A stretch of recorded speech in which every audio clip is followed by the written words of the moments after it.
Hello everyone, welcome. It is good to be here. Midnight, Mr. Midnight, welcome. Perfect timing, literally just as we're starting. It is good to be here. I am sick as hell, but we get to drive sports cars, so I'm happy. How you doing today? Hopefully you're doing a lot better than me. I'm feeling absolutely dreadful. Cool medication making me feel a little bit loopy, so driving standards may not be the best. But anyway, let's dive into it. We get to drive the Mercedes CL55 AMG, absolutely gorgeous car. I think we should do a race around the Super circuit in the rain, just to showcase just how dreadful I feel. Making a tier list was Twitcher. Yeah, I saw that on Discord. So many tracks, oh my word. To be fair though, you've driven all of them recently. Like you've done like a full playthrough of most of the Mario Kart games, really recently. Is there any tracks that like really kind of like stuck out to you as particularly good, or particularly bad? Like I know the most of the ice tracks, most of the snow tracks, absolutely dreadful. Especially the SNES snow tracks, and rightfully so, because oh my gosh, it just hurt your eyes. Surprised SNES Rainbow Road was only in B though. I love SNES Rainbow Road. That track is a lot of fun. It's simple, but it's got a very memorable layout. Donut Plains 3 as well. Donut Plains 3 is a very tricky one. It does take quite a bit to get used to. There is a lot to deal with. I remember correctly, that one's the one that has the gophers in it, and the broken bridge and everything. Waluigi Pinball is really good. DS in general. DS did not need to go as hard as it did, but oh my gosh, the amount of really good tracks in Mario Kart DS, well, especially for such a limited system in terms of like what it can do, like they were just really good. Like we had Waluigi Pinball, you had Luigi Mansion, Peach Circuit, Peach Castle, the one with the maze, the hedge maze. That one I remember being really good. Bowser's Castle was pretty decent as well with the rotating bridge. It's actually a lot of fun. Like it was simple, but they were still really good. Peach Gardens, thank you. That one I quite like actually. That one is a lot of fun.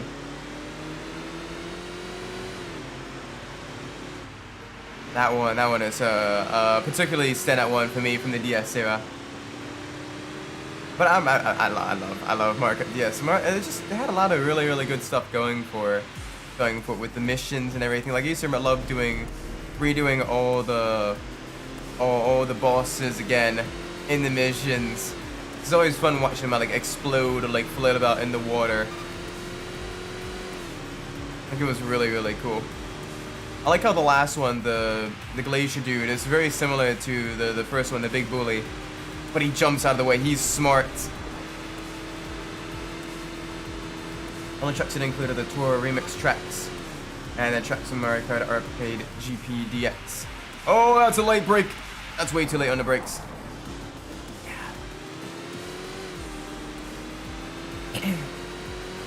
Nice.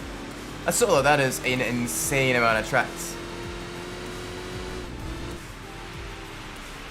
Oh gosh. Alright, we're getting way too aggressive on the brakes. And that's slowing us down. We need to ease off a bit. Brake just a little bit earlier. The AMG, the CL55 AMG, it's weird. It's very weird.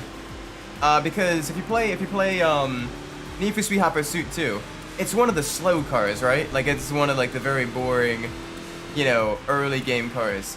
But in Enthusia, like it's a very solid middle to upper performance vehicle. Like it's got lots of power, it's got good grip and everything. So it's funny how the perception of the vehicle changes depending on what game it's in. Because here it drives really well. A little bit heavy, which doesn't do it any favors in the wet. But other than that, like it is very nice. Is New Sea Carbon the Collector's Edition? The version I will be playing, yes, that is the Collector's Edition. I don't think I'll be able to do it this coming up Saturday, but after that, I definitely will be starting to play through. So the poll will go on for just a little bit longer. Looks, last I checked, the Camaro was still winning. So we're gonna be doing a muscle playthrough first. Everyone here just loves their muscle cars. I do want to do like maybe, depending on how I'm feeling next week. A lot of stuff's up in the air right now because I am sick as hell. I am very sick. It's not the big C word, but it is definitely a sinus infection. Cause it just recently got very cold and very wet in Maryland, so very under the weather. But I do want to try to do a challenge. A challenge is coming up Saturday with replaying Flat Outs. It's been something I've had on my mind for a while, but just to celebrate the new video coming out tomorrow, as well as, you know, just to have a little bit of fun, revisit some classic games every once in a while, games that we've already played on stream, but add like a different twist. I wanna replay the first Flat Out game, and it's gonna have a special twist. We're gonna be driving the slowest car in the game, the Pepper, and we're gonna see how far we can get in that game, because the cars do have a limit to how much you can upgrade them. We want to see how far we can get into the game, and every time we need to restart or we don't win a race, I need to have a spoonful. I need to have a spoonful of that 1 million skillable hot sauce. So that is gonna be fun. So I've had it in my fridge for a little bit now, and I don't want it to go bad. And also, it does taste good. The hot sauce does taste good, but it is also very painful. And I'm a glutton for torture. So that'd be a fun one. Plus, I still have like an entire like selection of unopened hot sauces. So I got so many last Christmas. Oh my gosh, you would not believe how many hot sauces I got last Christmas. It was insane. Like I've only gone through like maybe half of them, and it's already like October.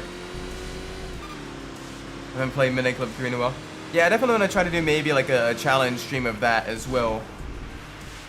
I think I might do a challenge stream of the first Midnight Club first.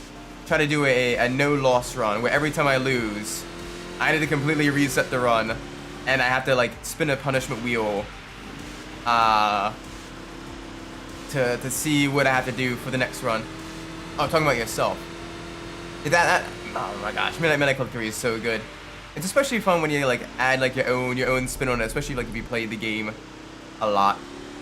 Like it's good to kind of like maybe challenge yourself, like, oh, I'm only gonna use, you know, like German cars, or I'm only gonna try to use, you know, 4-door vehicles. Well, I'm gonna, as soon as I unlock a motorcycle, I'm only gonna use motorcycles, either choppers or whatchamacallit in the game, or I'm gonna do this without buying any vehicles. That one's a tough one. It's doable. I've seen someone do it, but it's a tough one. Beating the game without buying any vehicles. Sport bikes. Okay, sport bikes are OP, but like the initial like C class where you're driving the chopper is like Phil's chopper, Hot Much, Quavido, I think it is. Choppers are a pain in the butt. Sport bikes aren't too bad though. Like once you come to grips with the sport bikes, they're pretty good. I enjoy the sport bikes quite a bit actually, but I know they're not for everyone. Like some people don't like how unstable they are, especially in like the more dense sections. Do a German car limited race. Yeah, this would be a fun one. We'd lose to the EV110. Let's see what else we got here. We do have a tuning car limited race, and up against everything from the C32. It's nothing but roofs. Lowen Searing. That'd be an easy victory. What else we got? You know what? We're gonna risk it for the biscuit. We don't normally get to race on Bergenschlitz anyway, so this would be a fun one to do. This would be a really fun one to do.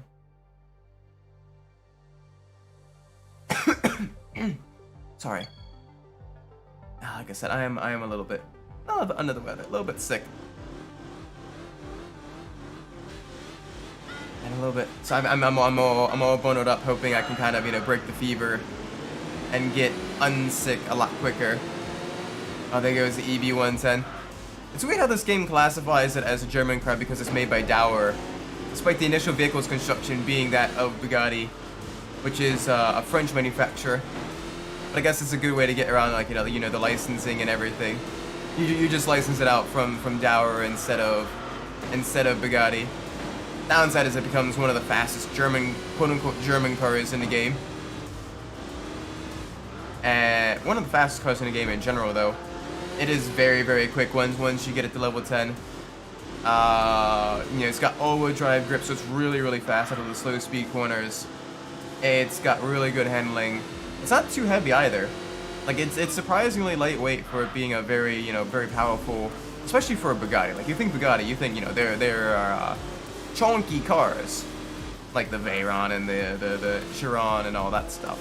But the EB110 actually is kind of sporty around at the twisty bits.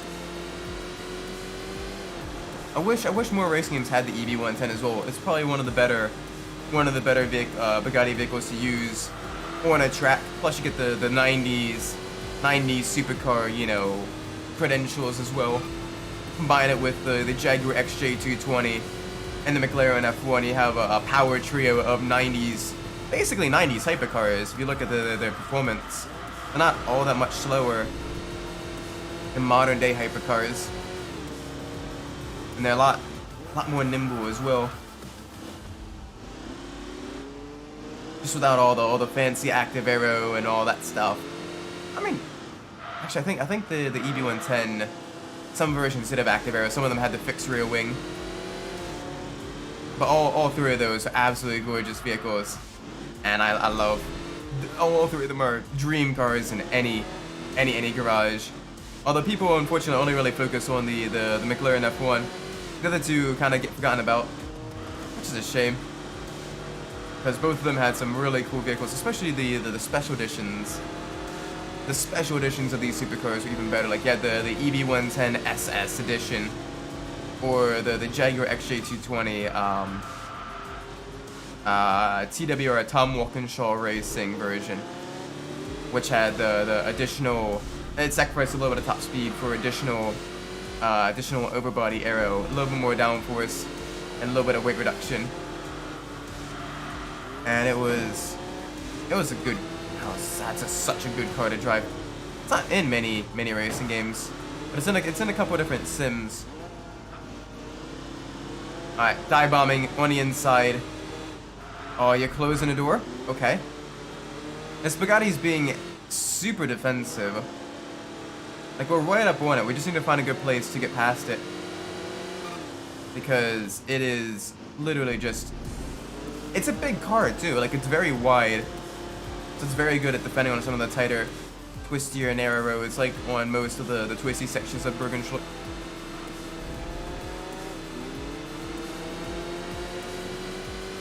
It's gonna pull away just a little bit going into the straightaway, but we can catch it up through the next twisty section, I think.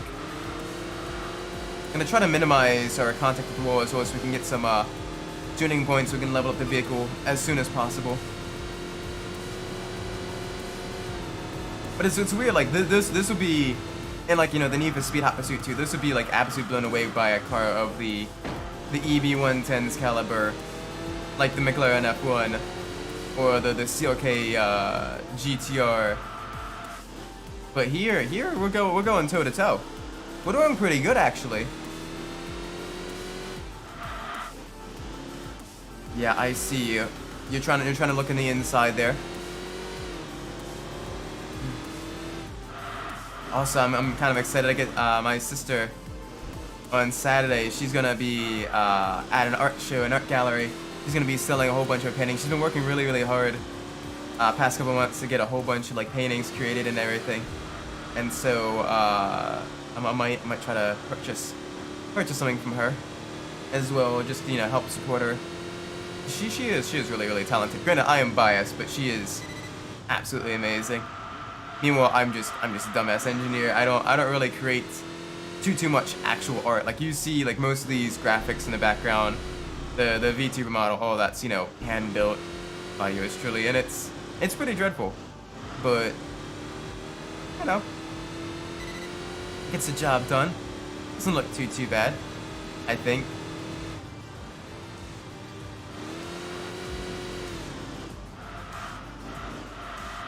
There we go, nice and smooth through the twisty bits.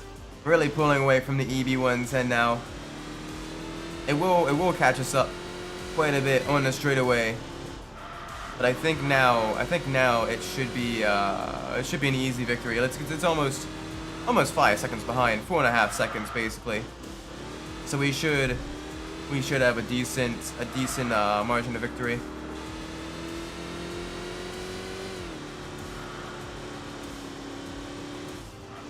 All right, let's keep going. Oh gosh, little bit of understeer there.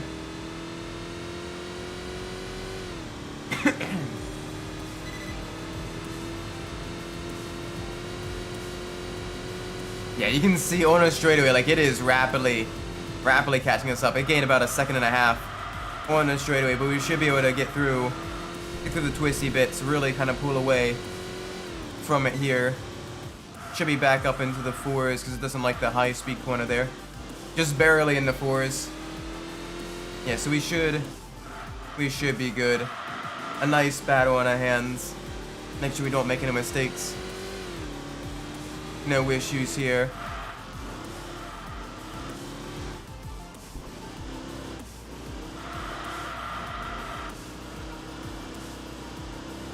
Alright, let's keep it going. Final couple of turns. Victory. Ever so slightly graze the grass on both sides. Don't want to get too far into it because it will count it as an off track. Big push to the finish line. Nice. Very, very nice. Woo, little bit slidey through there, game.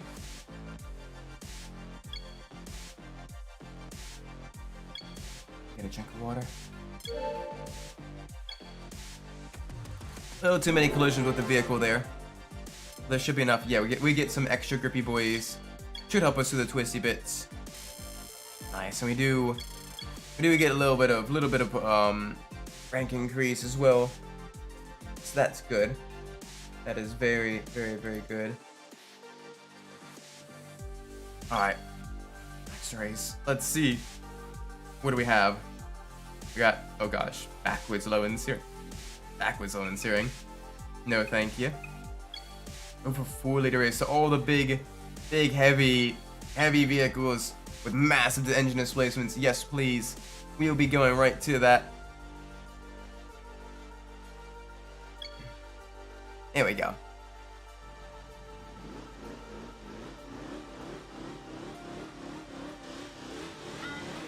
Two, one. Alright, let's go.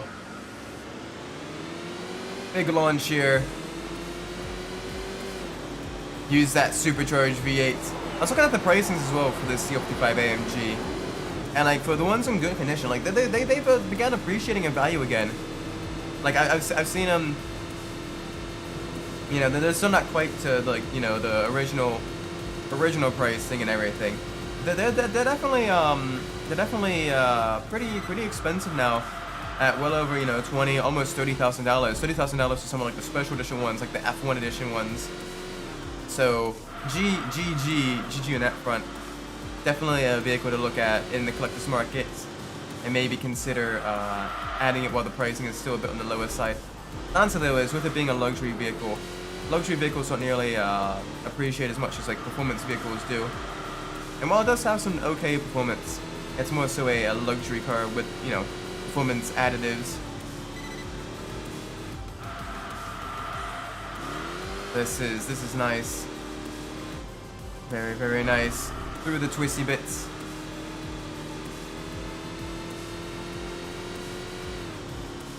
Look at the 50-meter board. There we go. Nice and easy through the turn.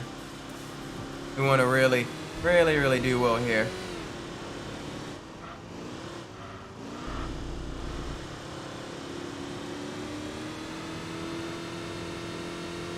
Yeah, this car is super nice. Absolutely gorgeous. it handles the actual tracks pretty good. The street circuits it does okay on, but like the actual tracks, like it does very very nice on, especially like the higher speed with lots of like the fast flowing corners. It does a really really good job here.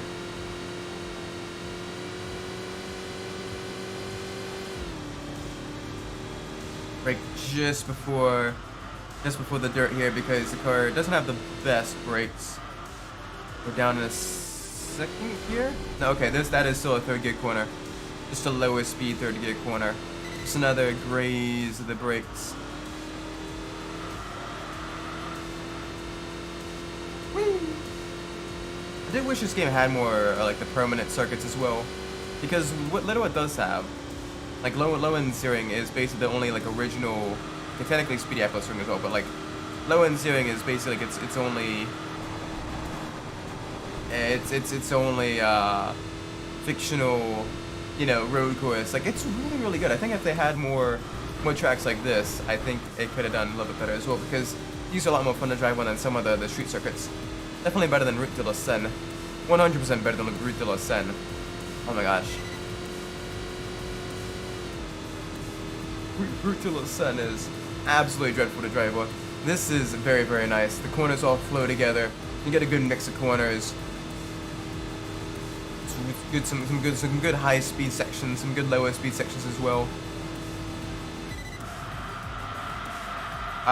Brakes don't work too well in this car. So brake at roughly the 150 meter board, or about 120 meters before the turn.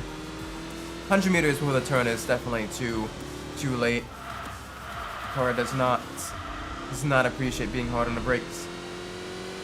It's very very responsive to the turn. So the beautiful CL55. And look at that coloring as well. Absolutely gorgeous in the onyx black. The early 2000s Mercedes, like some of the designs have aged pretty well. Like even like the cheaper cars like the SLK, and they just have like a nostalgia factor to them. That's just very nice.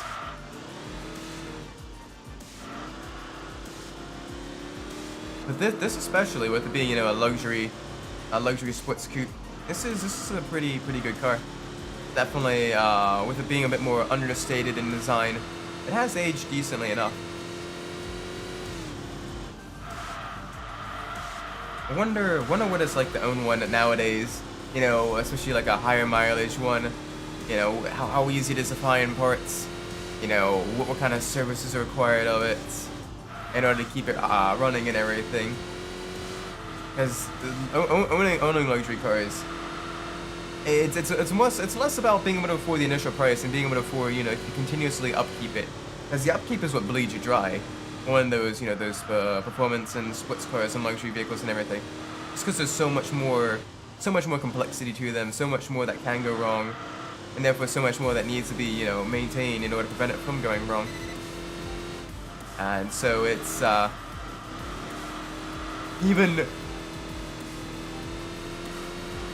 even if, you know, you're looking at a luxury vehicle that's only like twice as much as like an economy car or whatever, and you're looking at paying more, so closer to 3 times as much with the manufacturing parts and maintenance and everything over the life of the vehicle. So you gotta be a little bit careful with that as well. You're like, oh, it's only this much more. No. It is so much more. Oh my gosh. Like there's one girl I knew in high school. She bought this, I forget what Mercedes it was, but one of the cheaper Mercedes. And she's like, look, I got a Mercedes. And by the end, like that was like her junior year. By the end of her senior year, she's like, I don't want it anymore. It's pain. It keeps breaking down on me. So much stuff needs to be maintained. It's so hard to find parts. I want to sell it. And it was a shame, but you know, she just couldn't. She's like, oh, it's not that much more than like a Mazda 3. But then the maintenance costs started hitting her, and she's like, oh, I see. Never mind. I get it now. It's like was it Danny DeVito meme? Maybe it's not Danny DeVito. But the I get it now meme. Like, oh my gosh. The pricing and the maintenance costs and everything on those Mercedes, even the cheaper Mercedes. Like my auto shop teacher, he also had a Mercedes, one of the diesel Mercedes of the 90s, and he's like, yeah, if I didn't do the maintenance on it myself, because he used to be a mechanic for Mercedes, or Mercedes, Daimler, Chrysler, and stuff like that, prior to him doing teaching. Because that was back when Mercedes and Daimler Chrysler were merged together and everything. He's like, if I didn't have experience working on Mercedes, I wouldn't own this vehicle because I just wouldn't be able to afford it. It's basically him doing all the maintenance and everything himself that's allowing him to keep the car. I wonder if he still has it. He kept it in a really, really good condition. Like, the paint was, for a 90s car, like, paint was, like, immaculately preserved. And it's just, oh my gosh, that's absolutely gorgeous. Even if it was a diesel.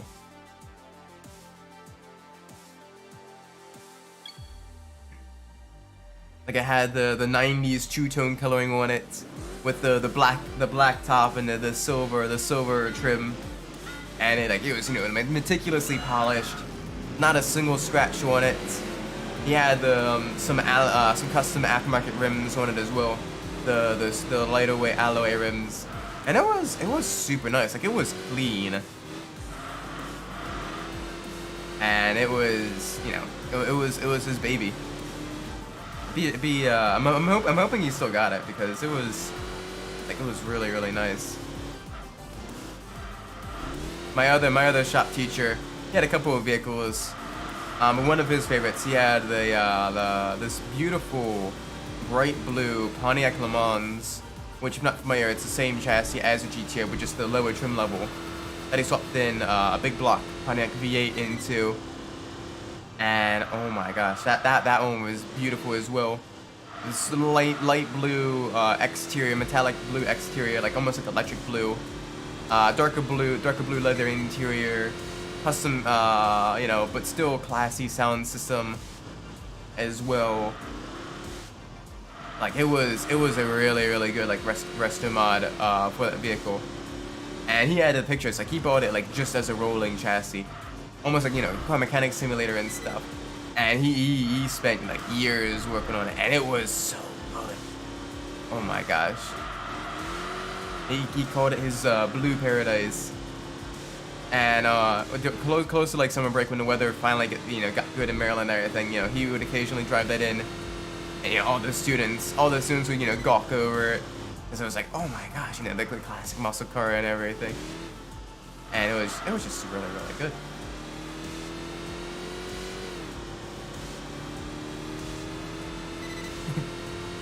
I think the best part about the automotive class, though, is during the senior year, we got to work on our own vehicles as well.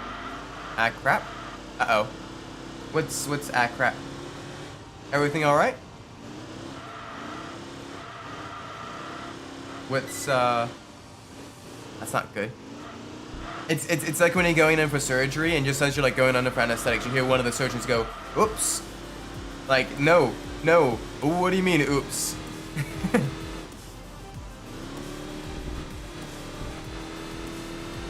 Alright. You remember what happened here? Oh no! Oh no, not again. Did it get deleted? Did it get corrupted again? Oh my gosh. That's not good. That's not good. That is so not cash money. But is that what happened? That's dreadful. Cause it is, Midnight Club 3 is a fairly long game as well.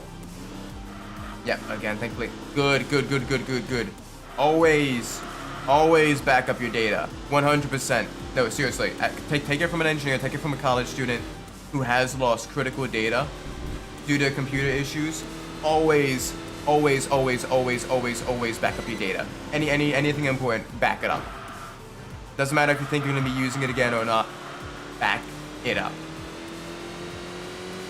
Because it is, if something happens and you just lose everything, it is very, oh my gosh, you be SOL. Like, in college, freshman year, I had my computer, the hard drive went on it, and it BSOD'd on me during like the week before finals week, and I was, you know, writing, you know, a bunch of reports and everything like that.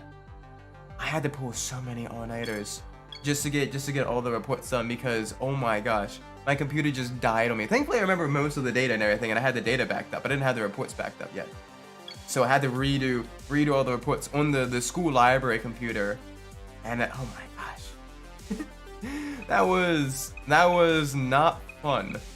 I tell you, that was a very unfun experience. But we got it done. Barely. I'm just glad we got it done finally. It's a one make race. We're the only non-silver colored car. Do a Nürburgring race, I think. Against a Corvette and a Super, we can definitely do that. Jeez. Although, it'd be kind of cool to maybe come up with like different potential challenge runs. Like I've already thought of like the different I don't know. I definitely want to revisit a lot of games I've played through already, but do like, you know, special challenge runs of them, just to keep things fresh as well, just to add additional you know, stakes and everything to the stream. I think that'd be kind of cool. No. Uh-oh. Oh no. Don't tell me the backup's bad too. Is everything alright? Oh gosh. Okay, no.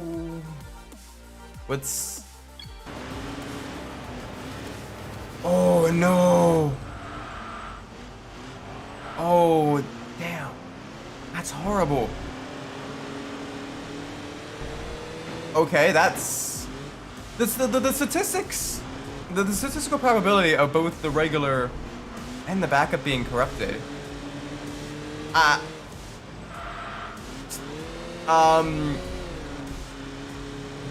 is very low. Low probability. It's not happening. If you're old enough, consider buying a lottery ticket, because the statistical probability of that happening, of both the regular and the backup being corrupted at the same time, is very low. Oh my! How does it even happen? I don't know. Is it? Because I know you play it on PS3, right? You play it on yeah. So maybe could there be something wrong with the PS3? Maybe it's having issues with that particular game, and when it tries to load it in, that's when it corrupts it. I don't know. I am spawning here. Because I've never played the Midnight Club, with the exception of Midnight Club LA. I never played the PS2 versions on the PS3. Yeah, I play on PS3. Huh. That's very strange. It might be an issue with the PS3. Or like there's like one. Why did it go to the settings in the game? That is so strange.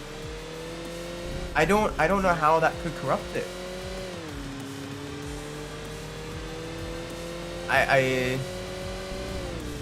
That's very strange.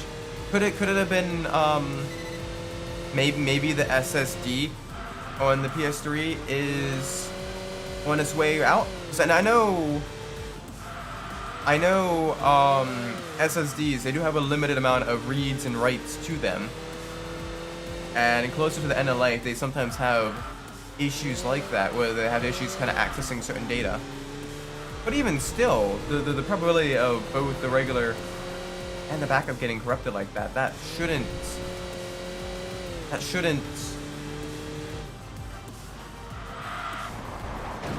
Oh my god. Uh-oh.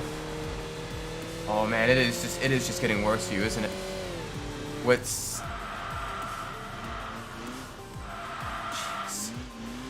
What's no, definitely. Oh my gosh, like the fact that the regular and the backup got corrupted, you know, basically within the same minute. That's insane.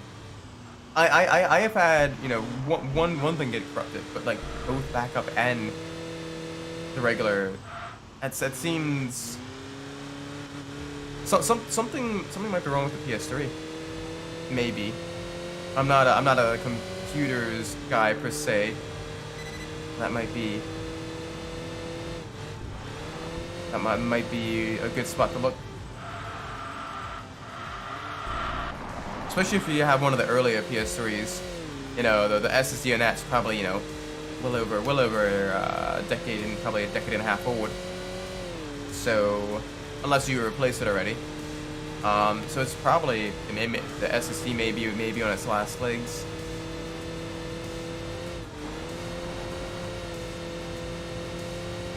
Still, oh my word, I feel for you, man. That is absolutely dreadful. That happens.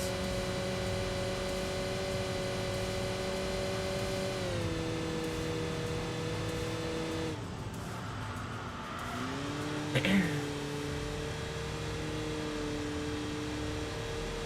mean, on the one hand, it does allow you to potentially do a fresh playthrough. Maybe do a special challenge like the beating it without without purchasing any vehicles except for the starter car, to, you know, single country or a single manufacturer.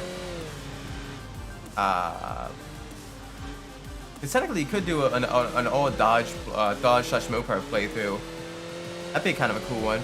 Go from SOT for the Charger to Viper to, well, I guess you need to get a different vehicle to do the by invitation only events, but then you can get the whatchamacallit, the ME412 to finish off the career mode in the A class. That'd be one that's definitely doable. Vehicle in every single category. You could also do a GM only run, because there's so many GM vehicles in the game. You have the Cadillac Sienne in A class. You have Impala and whatchamacallit in D class. The Impala, Monte Carlo in D class. You have the Chevelle in C class, and you have as well as the Impala in C class as well. And then you have the Corvettes, multiple Corvettes, as well as multiple Camaros in B class. So you do have good options there if you want to do a Chevrolet or a GM only run. Unfortunately, no Chevrolet A class cars. And still, that is absolutely dreadful, losing all the data like that. I definitely feel for you in that regards.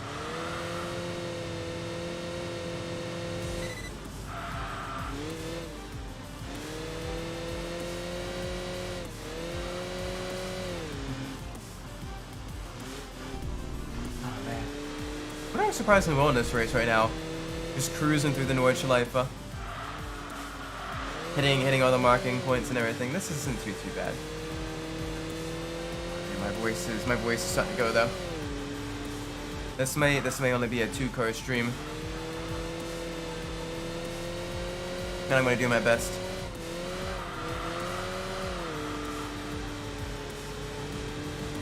Hang on 1 second. Yeah, got a bit of a cough. I'm gonna be working from home tomorrow. I don't want to get my coworkers sick. I thought this was going to be not nearly as bad as it actually was, but it was pretty rough. This is some pretty quick speed though. Over 160 miles an hour on this straight. Getting close. I think we could probably hit 170. Oh, so close. Oh, come on. Yes. Okay, there we go. 170. Cool, we can bang against the wall now. And cut across the grass. I wanted to see us hit 170. We did it. Nice. And across the line. Sweet. That one wasn't too bad actually. That was pretty easy. Oh, no upgrades though. Big sad. Big sad. At least our ranking.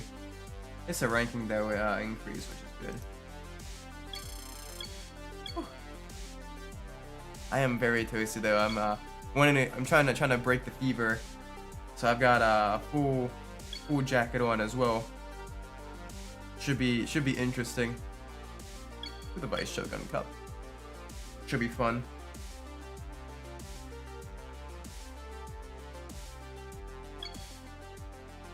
It's kind of fun though when you get sick and you try to sweat it out, because once the fever breaks and you're on the upswing, where you wake up and you're in that cold sweat. Oh my gosh, it feels so good.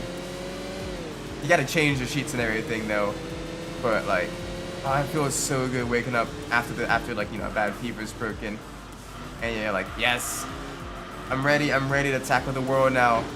I forgot how important it is to be able to breathe through both nostrils.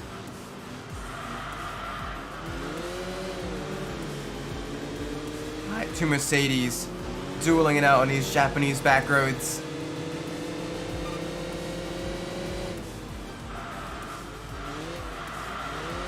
We got the TVR behind. Come on, I can't have you slow me down on the turns. I'm faster on the longer twisty bits. But you keep blocking my way. I'm gonna be a little bit annoyed. There we go, a little bit of rubbing on the side. I'm gonna see if I can't have them fight for position a little bit. Gotta be smart with the racecraft. Because that Mercedes is very slow through the turns, but oh my gosh, it's so quick through the straights. So this should help us a little bit. If the Mercedes can keep us, the Mercedes can keep them behind. Run defense for us a little bit. We can pull out a gap to the TVR, or not. I guess the Mercedes, once it gets past, it's gonna roll over like a dog, show its belly. That's fine.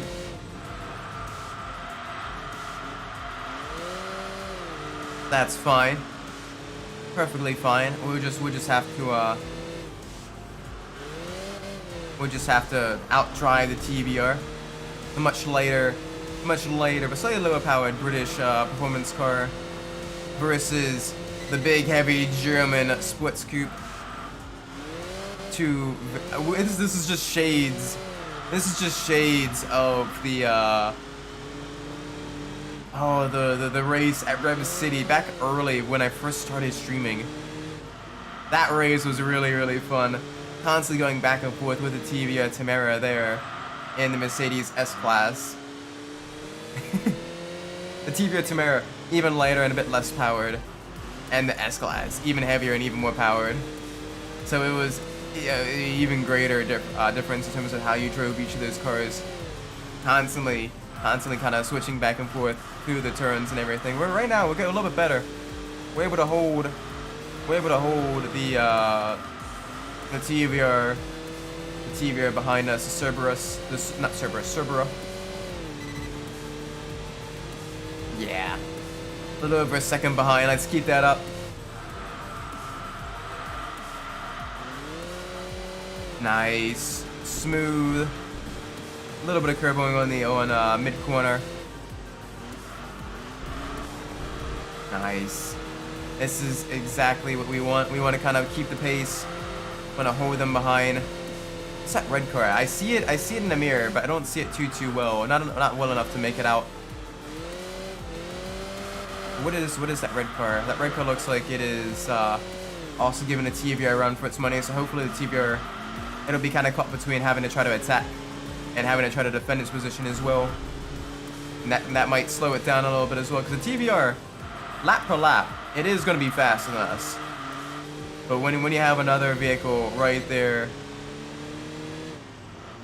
that's going to be fighting for position, it's going to reduce the amount of real estate on the track that the TVR has to work with, and it's going to slow both of those cars down.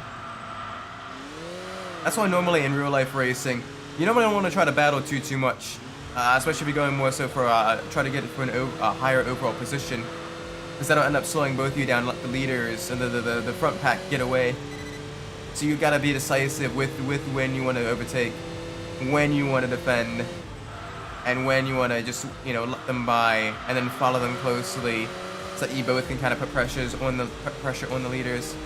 Like for example, that Skyline got past the T. Whoa, that is a dive bomb if I ever saw one. Major dive bomb. Just try to go up or inside there. Alright, so we know that they're already a little bit impatient from dealing with the Cerberus. Let's see if we can't back them up into the Cerberus a little bit. Get them to fight a little bit more. Because the Cerberus should be a little bit quicker through some of these twisty bits.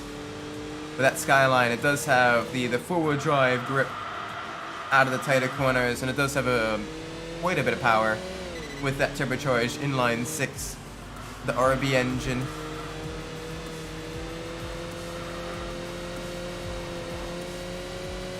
We're doing well. We're doing very, very well. About halfway through the race.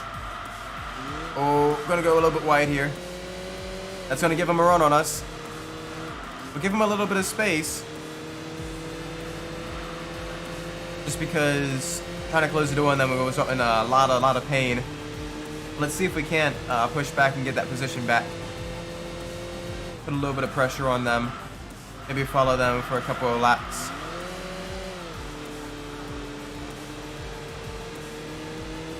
I'm surprised that the Skyline's doing so well. Is also normally the Skylines don't nearly do too great. The game usually overestimates just how fast they are, but here, no, it's doing very, very, very well. It is keeping us on our toes as we're going through the course. A little bit understeer there. That's gonna slow us down and compromise our line through here too. We gotta really, really, really work. Gotta be smart here of when we want to push. We want to try to get within a second and stay within a second of the Skyline. It's not gonna be an easy task because the Skyline again is brutally quick.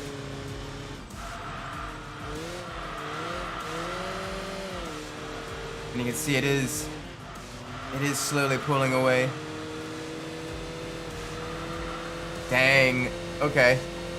Mississippi to Mississippi. Almost 2 seconds.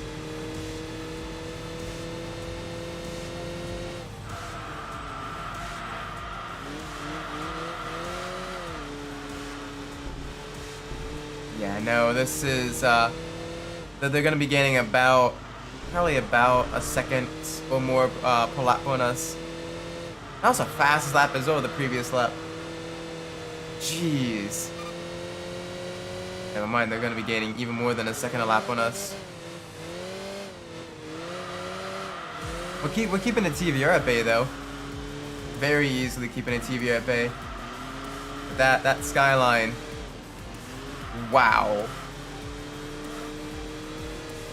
Very, very, very quick through this track.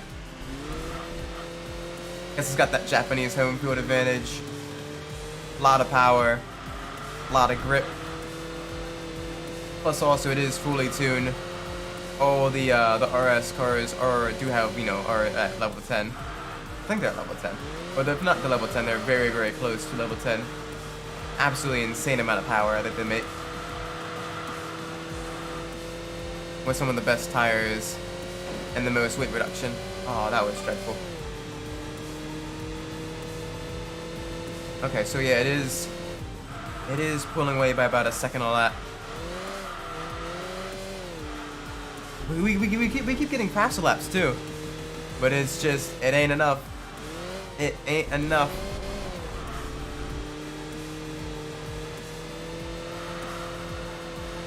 No siree. Come on. I do love this track though. It is a very fun track to drive on. I wonder if someone's made a mod for this track to add it into like a set of Corsa.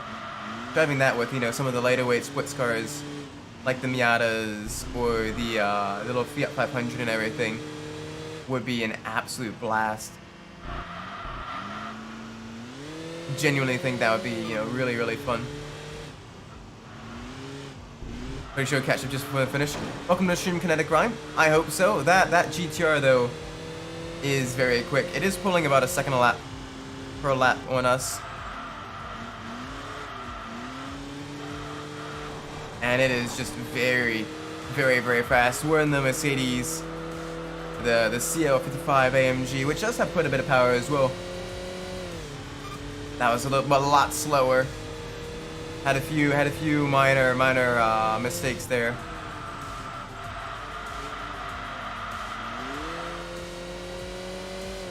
But yeah, no, we can at least get a solid second place finish for the game, considering us the slowest car on this track. And finishing second place on an RS event, we should be perfectly fine. How have you been doing today, Kinetic Rhyme? Hopefully your day has been going well. Hopefully everything is all good. Right now, I am a little bit under the weather. Yeah, no, he definitely pulled away. that skyline's got some major performance advantage, but we're keeping vehicles like the TVR Cerbera and a couple other JDM performance vehicles well behind us. So with the exception of the R33, we're doing pretty well, all things considering. Keeping some very clean laps. Getting below the 120s is no easy feat on Automotive. But let's see if we can't do that for the final lap. 16, 17, 18, 19, nope, 120. Lucky sevens though. Be those in R32, a lot of other high performance cars as well, like the V12 Vanquish. We did decently though. A nice solid second place. This should be enough to get it another level up. Hopefully some engine power, please. Nah, we get some grippy boys instead. Still gonna be plenty of ranking points. We should be able to do the next RS event as well. And that should be enough to get us to level 10 in the Mercedes, so we can switch to an actual sports car. Oh wow. The game is saying we're slower than a Mustang. Okay. Jeez. Absolutely brutal game. I gotta be careful going to that right-hand hairpin at the end of the lap.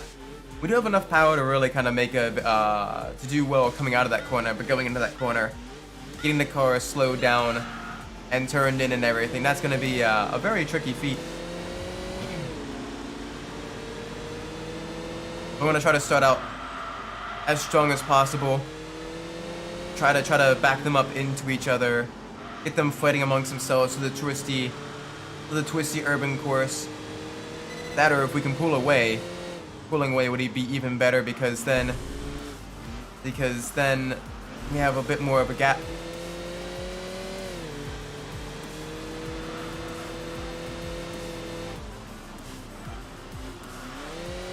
I do wish some of these other tracks, like Victoria Road, and all those would show up more in the higher ranking events, because they're a lot of fun to drive on. But they don't show up, with the exception of the RS events. They don't really show up, which makes them just a little bit, which makes them a bit more of a rarity. Like Victoria Road shows up, but not Victoria Garden. Sorry, I get them mixed up. The two Victoria tracks. I personally prefer Victoria Road over Victoria Garden, but this is still very, very nice. Getting a race through London during the daytime instead of at dusk. Plus also it's a shorter track as well, so you get to really kind of enjoy it with some of the slower vehicles as well.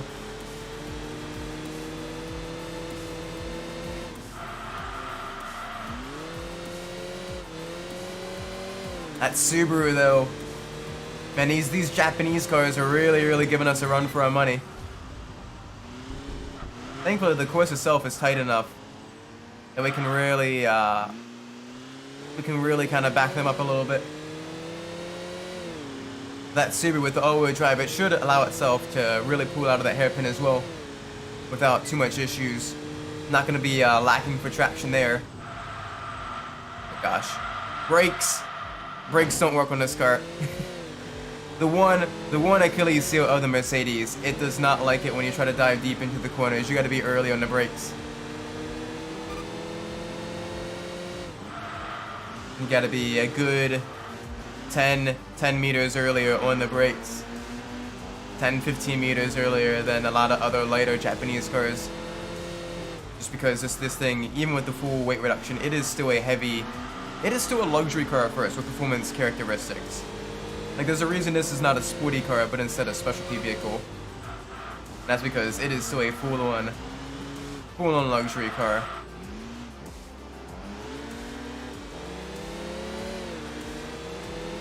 Alright, come on, let's get out of here.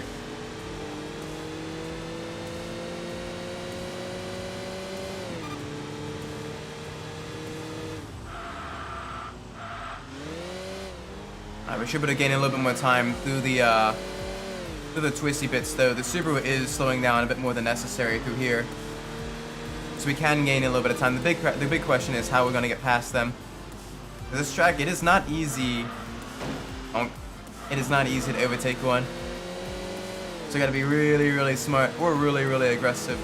Probably a bit of both.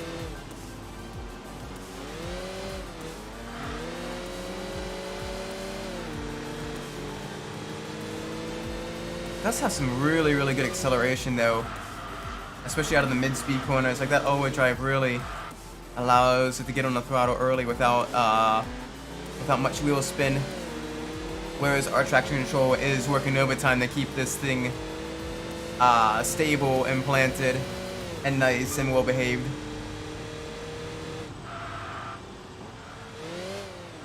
Alright, so I can probably brake a little bit later than 100 meters, but not much later. Yeah, the game doesn't recognize that that chicane there is a compromised corner. You want to maximize your exit speed. So the Subaru does have some issues going through there.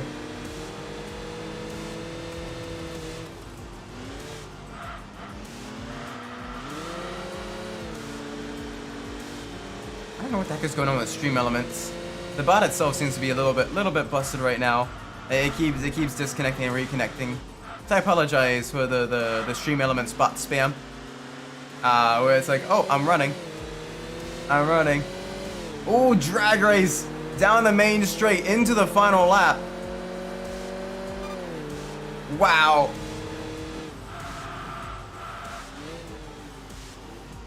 We have the inside of the turn though. Nice. Alright, we should be able to win this. It should be a victory for us. Nice battle there, going to the line.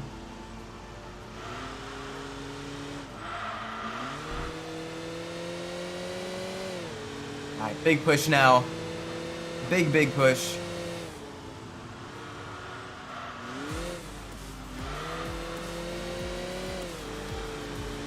Alright, almost there.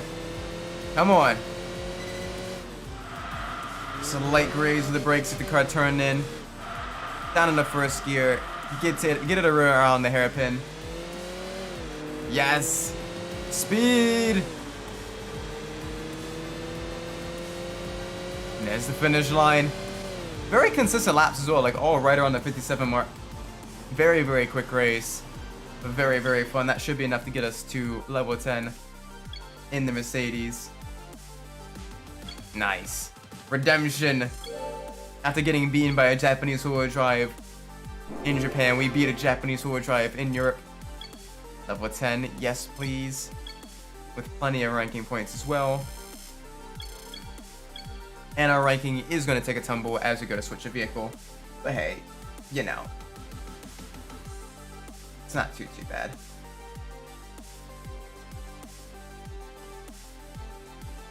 Alright, we're going to be I'm gonna be driving a sporty car now. Something that has a little bit of niceness to it. And we have four different options. So let me get the random number generator up. And let's see. If it's 1, it's gonna be the wonderful Clio. If it's 4, it's gonna be the Celica. 3, what is 3? Ooh, a hot hatch. Yes, please. The wonderful Volkswagen Golf GTI 2-liter, 200 horsepower, inline-4, turbocharged engine, absolutely gorgeous. Let's see what options we have in terms of the color. Okay, so we have white, black, and red.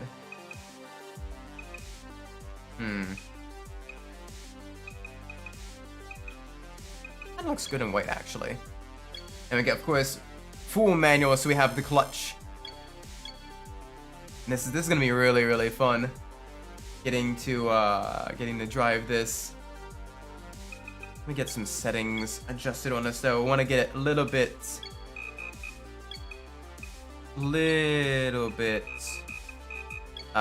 twitchier. There we go. Because of the front-wheel drive car, you do want it a little bit with quite a bit of lift-off oversteer. That way you can get on the throttle and be nice to it.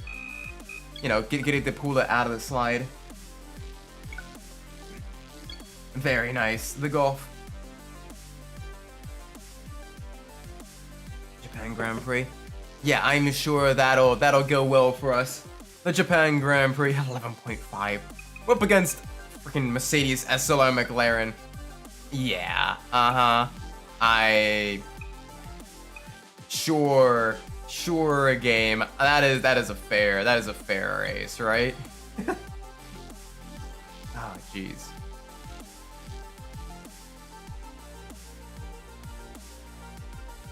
Alright, this should allow us to do well. It's Tsukuba, so nice tight twisty track should allow us to do well within the hot hatch. Full on and clutch and manual. Oh my word. Jeez. So three different high-powered four-wheel drive cars, a mid-engine hot hatch, and the Japanese equivalent of a Camaro with the Z33. And they are all bunching up. Alright, we have a work cut out for us here.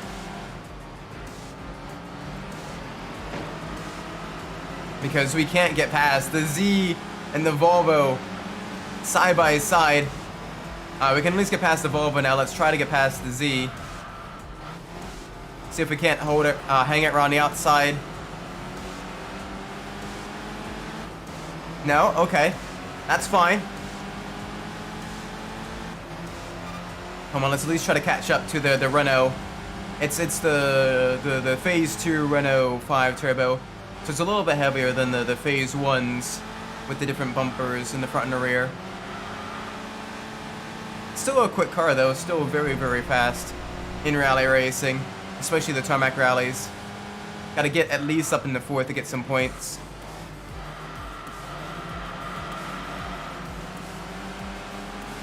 But right now, the Z and the Renault battling. It's slowing them down, but it's also preventing us from making any moves on them.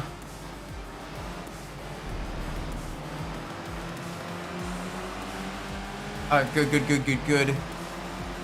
They get past there just a little bit. So now we can get past the 5 Turbo through the sweeper here. I think we can outbrake it going into the hairpin. Oh, you're gonna stay. Okay, good. Alright. We're on a slightly defensive line coming out, because we are ahead of you. There we go. Alright, let's see if we can't get up in the 3rd now. That Z is brutally quick on the acceleration zones. It does have an extra about 80 horsepower compared to us. and it is rear-wheel drive, which should help it on the lower and mid-speed acceleration zones. We should be nimble. We should be quick. Those two four-wheel drive cars, though, out in front, the Audi and the Subaru, they are long gone. I don't see the Mark V Golf too much, at least where I'm from, in like track days or like, you know, in autocross and stuff. I wonder why that happened.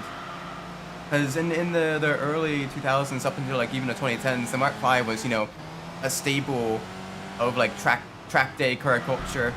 Now it's the more modern Golfs. I wonder why people aren't using some of the older ones. I'd imagine that there's still some around. I've not seen any. I guess anyone that can afford to regularly take the car to a track would also be purchasing a newer, more powerful, better performing Golf. The Mark V just has a charm that I quite like, being a major step up in performance from the Mark IV Golf, and kind of bringing the Volkswagen Golf kind of into the more modern, rounded Golf era. Whereas the previous four generations were a bit more, you know, the boxy Golf. A bit more lower power, but kind of lightweight. This is a bit heavier weight, but a lot more power. Like it was almost like 50-ish horsepower more. Thereabouts.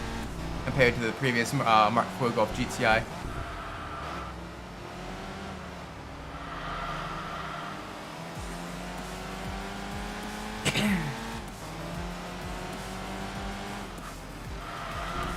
Yeah, that Z is pulling away a little bit. We gotta keep pushing though. We may have to settle for a lower position off the podium this race. Doesn't mean we're not gonna stop trying. Gotta really push this Golf to its limits. So, I mean, it is a very nice car. I definitely love to own Golf like this. Tune it up, take it, you know, autocrossing, what have you. I think it'd be a lot of fun as like a club level track day car and stuff.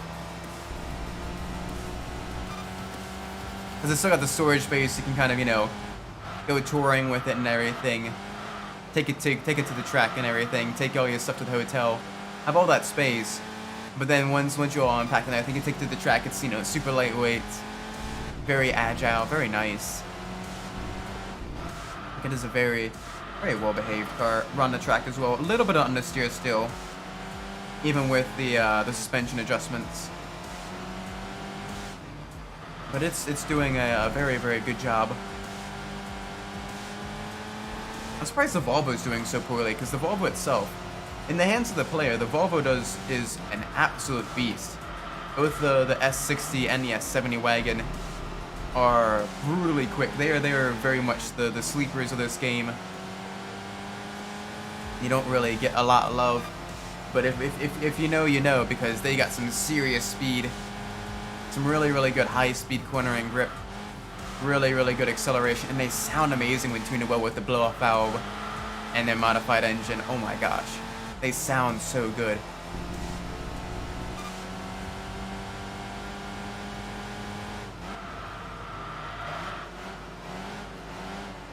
One more lap.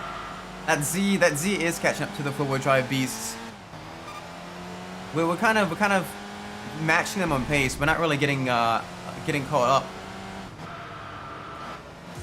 It's a shame that the AI doesn't really make a whole lot of mistakes. It'd be cool if, you know, one of them, you know, misjudged a turn or something like that, or went off.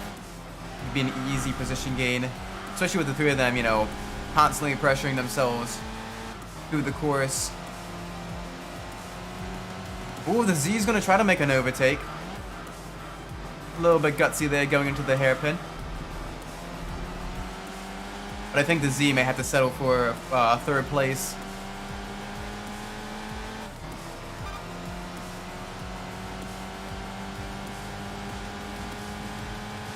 There we go. Nice and smooth. We're on the final turn. Let's bring her home. A nice solid finishing position. Run a little bit wide as well for S&G.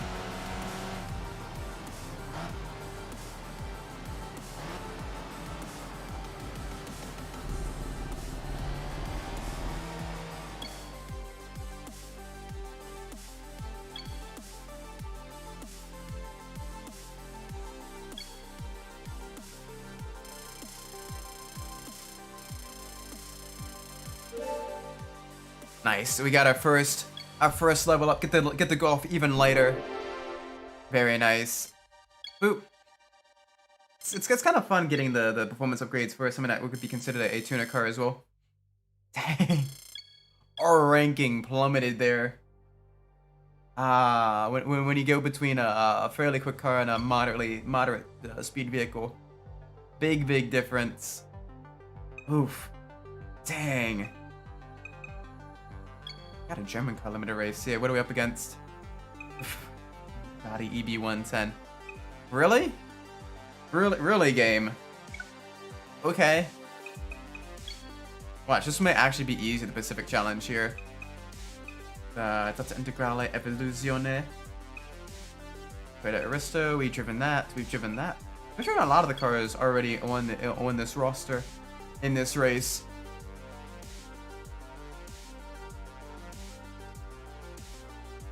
Alright. We got this.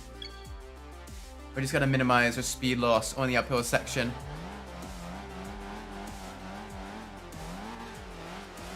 Three, 2, 1, let's roll. Of course, the forward drive Data Integrale. Oh, jeez. Okay, they all got mega starts there. Thankfully, a little bit quicker around the higher speed corners. Let's see if we can't carry some speed up through here. We're gonna get past like crazy on the uphill. Every single one of these vehicles is more powerful than us. Even the Lancia Delta Integrale. That one's about 10, got 10 more horsepower. Everything else is even quicker. What is it with this stream element spot? It's absolutely broken. The stream element spot. I'll have to take a look at that after the stream, because that shouldn't be constantly. I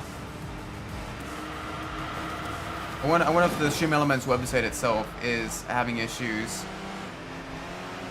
and that's why the bot keeps disconnecting and reconnecting.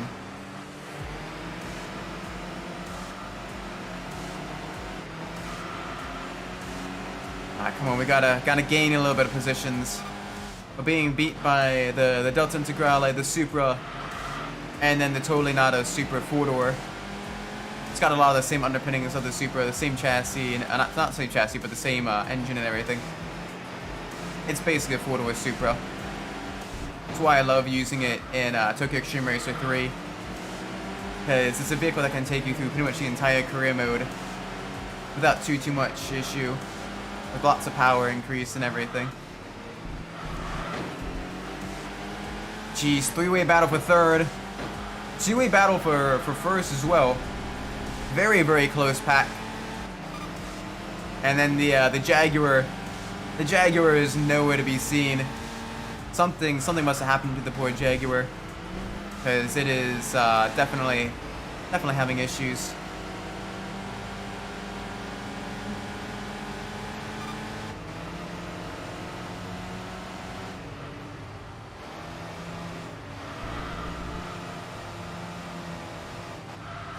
Oop. Keep the speed down for the sweeper right-hander.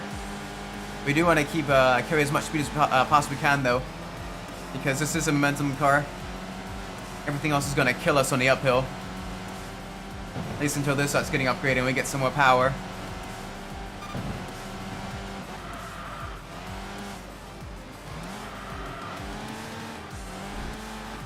Nice. Very nice. Come on. Keep that speed up. And Supra's doing surprisingly well as also. Normally the Supra isn't really considered much of a road racer, but here it is brutally quick.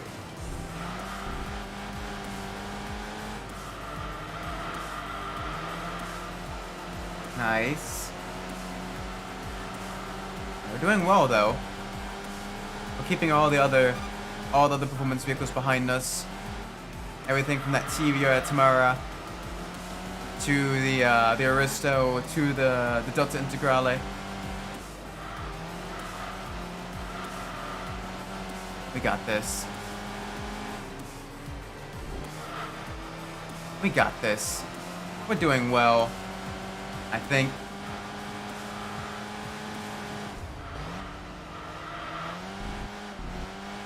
Maybe. Alright, we gotta try to close the gap on that Super though. Super versus Golf. Totally an even matchup. Totally not one-sided. That's fast with the chicane though. I don't think we're gonna be able to be competitive against the Supra. It's 2.5 seconds ahead, and we do have a major power sector ahead with the uphill. So it's gonna be tricky. That TVR, oh, I got a major amount of speed out of that corner. Dang. Okay. We gotta get back second as well. I was insanely quick through there, taking no prisoners to that corner. The super lightweight TVR, absolutely crazy. Let's see if we can't close that gap through the higher commitment corners. We might be able to make an overtake through the chicane if we can catch back up through the sweepers, through the twisty bits of the second sector. Yeah, slight tippy tap at the wall. Jeez. That is a fast sports car, the TVR. Absolutely terrifying driving game as well, because if you try to be too aggressive with it,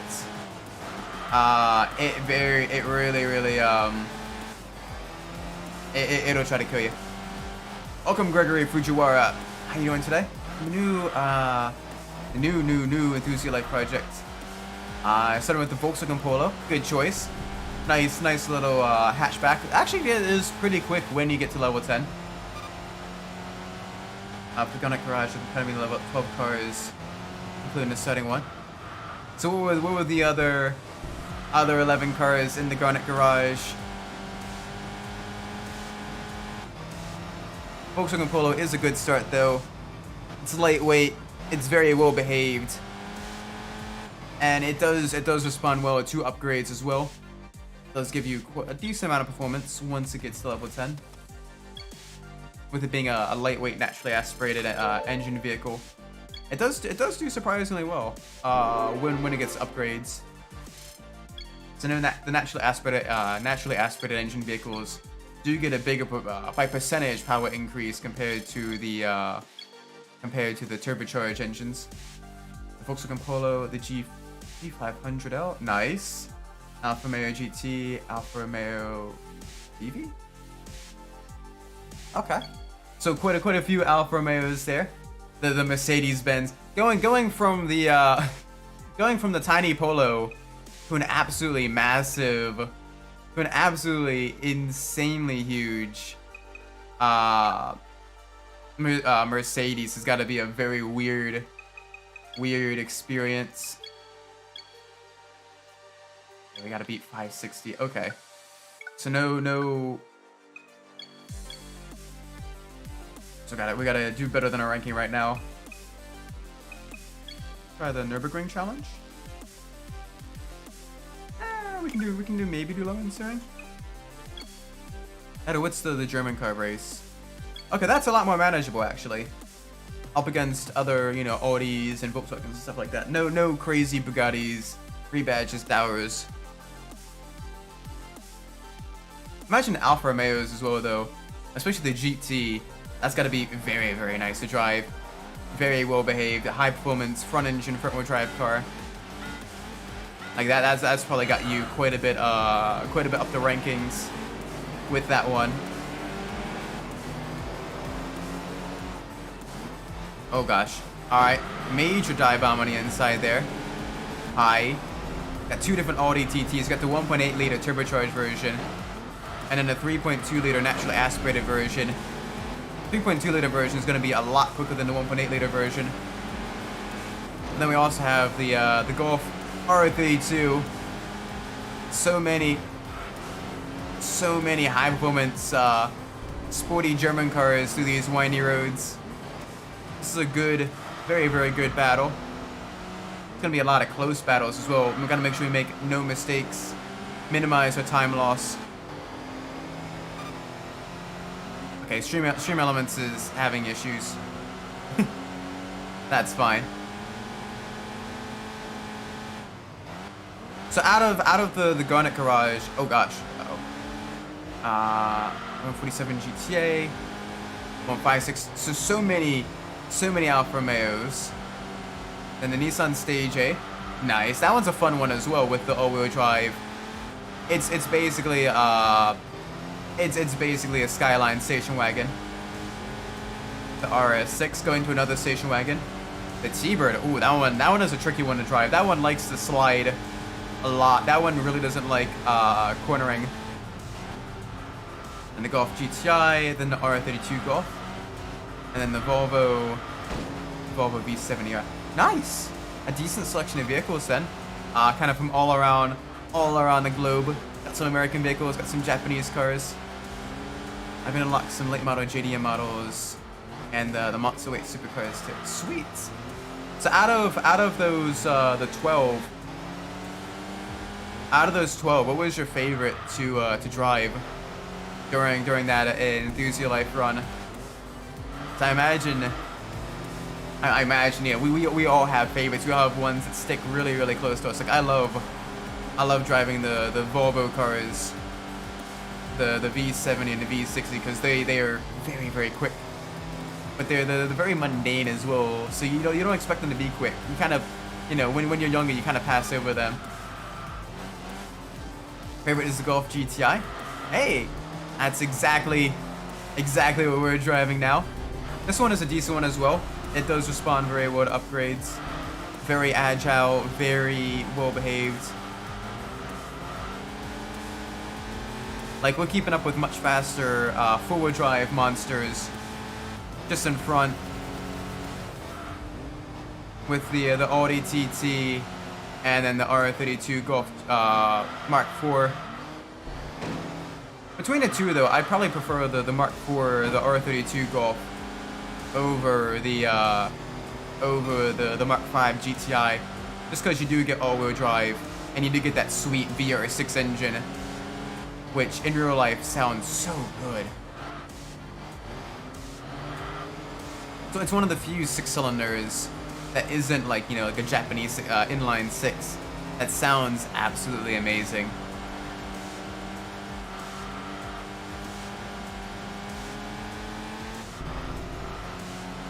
Alright, come on, big push now. Yeah, the V70R. The V70R is a fun one to drive. The S60 is my personal favorite though of all like the non-sports cars. Like it is just a very, very, very good vehicle.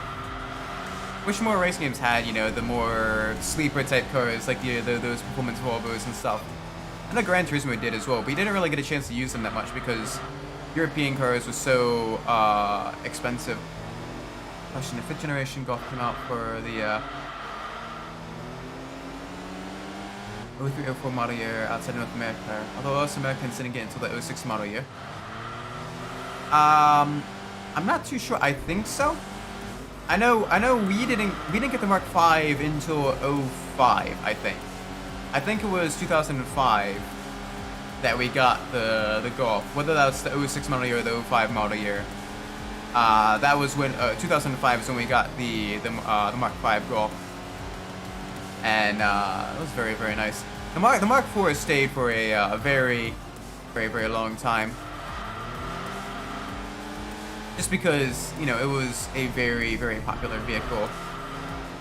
And Americans at the time kind of enjoyed the slightly smaller size of it. And it was just very, very popular. The Mark IV was just super popular in the tuner scene. Because it was quite a bit cheaper than the Mark V. As well as parts. There were so many more parts, at least early on, available for the Mark IV.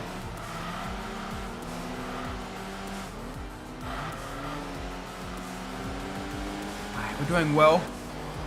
Doing okay. That R32 Golf though in front is very, very quick. The 3.2 liter Audi TT behind, also incredibly quick.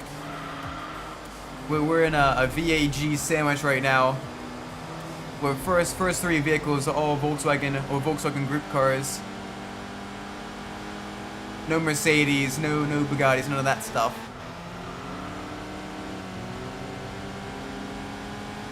Yeah, so that's... Oh man, this is a close battle for second place. And first isn't too far ahead as well. Granted, first does have an advantage through the twisty bits here coming up with that all-wheel drive acceleration. But we should be doing all right here. One of the servicemen just had the internet equivalent of an aneurysm. Uh-oh. What happened with that server? Not currently in my Amethyst garage. Got the DB5, very nice. Oh gosh, Toyota BB. An interesting choice, but alright. The CTR roof, very nice. Absolutely gorgeous car to drive. A little bit scary though if you push it too hard. The R34 Nismo, very cool. And yeah, this is all very, very nice vehicles. Several toy cars and a couple people brought up politics. Why would you bring up politics in a toy car server? Can we have some things that are just void of that dreadfulness? Jeez. That sounds like hell on earth though. I have to give compliments to the DB5 because even that has 200 horsepower. Up to level 7 or higher, it is the air doesn't really win us by the advantage. Yeah, because you're on older tires. Older vehicles have less grippy tires in game. So the DB5 will always be at a bit of a disadvantage, and it'll be a bit slower compared to. It'll be a bit slower compared to what the game thinks it actually drives at, due to its less grippy tires. So you're gonna have to really be smart when driving older vehicles in game, because they are a little bit tricky. Horsepower and weight aren't everything, but they do help a little bit. But really, the most important upgrade, is the tire upgrade. Oh, nice. We do have a little bit of an engine upgrade now. We do have the turbo blow-off valve. You can hear it a bit when we upshift.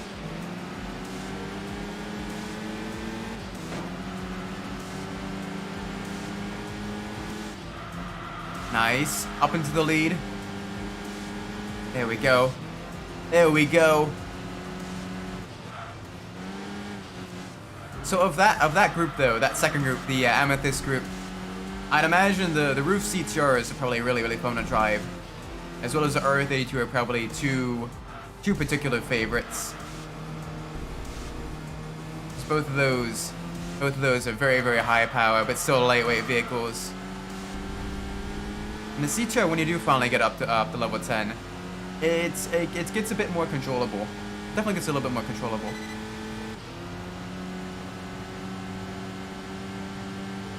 Like right now, the Golf, now that has a few upgrades, it gets a lot faster now than it was just a couple races ago. Now they're up to level 4. Got some good grippy boys on. Got a little bit of engine performance upgrades. We should be able to tackle the Nordschleife without too much issue. Definitely has better brakes than the CL55 AMG. 100%.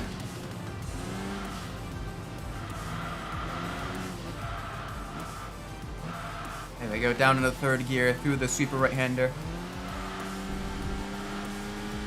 Nordschleife is just such a fun track to run on.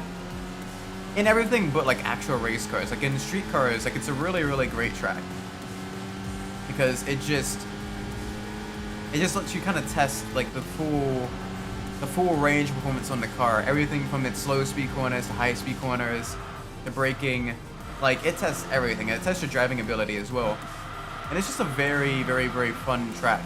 that once you've driven it enough times, like it's just good. Plus, it's just a long track as well. We can just kind of enter a vibe on.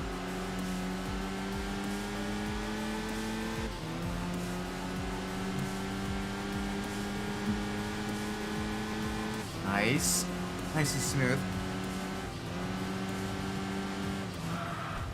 Be very gentle with this though. Last thing we need is snap understeer, getting on the throttle too early, being too aggressive with the throttle. It has stream elements. I know the bot is running. I gotta take a look at that after the stream. It might just be because their servers are absolutely freaking out. That is the nature of the beast sometimes. Sometimes you gotta deal with the technology issues during a stream. Sometimes you just gotta ignore it and just push through.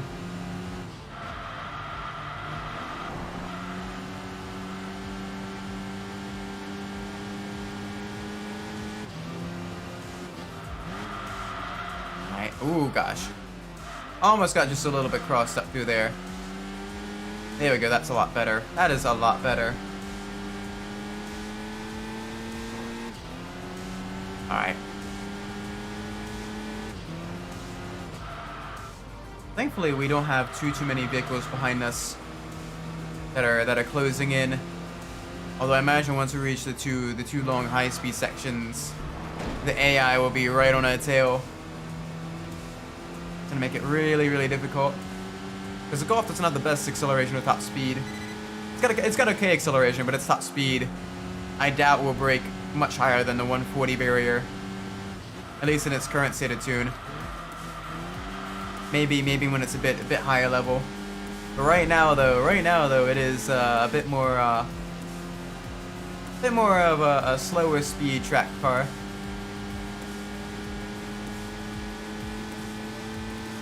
Just gotta push though. Push. Try to extend the gap. And you can see we're not really gaining a whole lot of speed here. Maybe about 120, 130 by the end of this straight that's not a straight.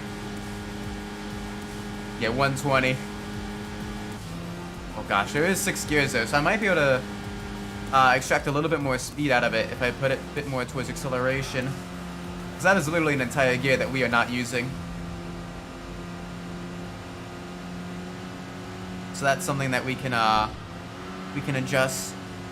Make it so if we pay for the full transmission, we're gonna use the full transmission.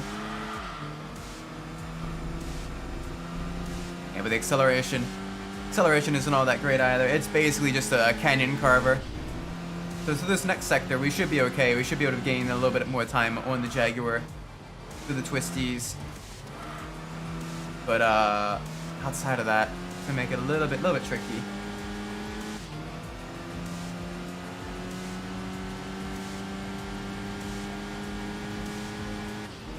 Come on, big push now. Let's extend that gap.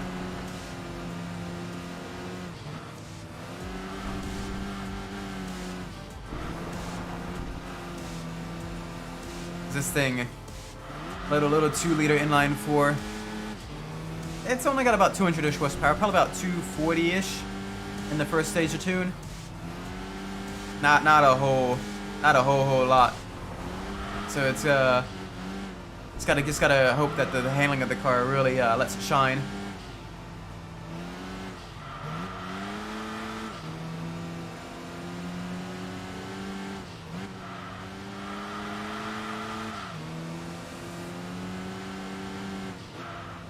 Nice.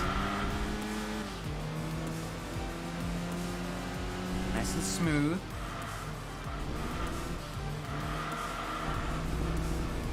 Use a little bit of that exit curbing. That's the key to getting better times on Norwich Life, is using that exit curbing there. There's a lot more they can kind of abuse the track limits on that one corner exit. Especially in Gran Turismo for the final license test, because you can really extend the track a little bit there. Carry a little bit more speed with the Group A touring car, the Mercedes 190E, and it helps you get a little bit more time out of the track. Plus, also because it's not grass, it doesn't count as a failure. So you can definitely abuse track limits.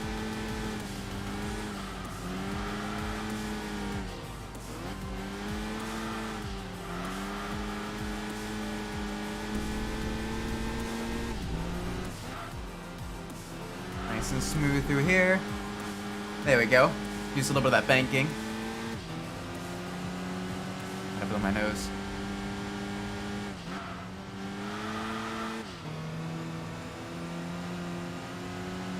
Alright, come on. On to the final straight. I think we have enough leeway now. That Jaguar does have a very powerful supercharged V8 engine. So it's gonna be close. This was made by Konami. Yeah, this is a good game.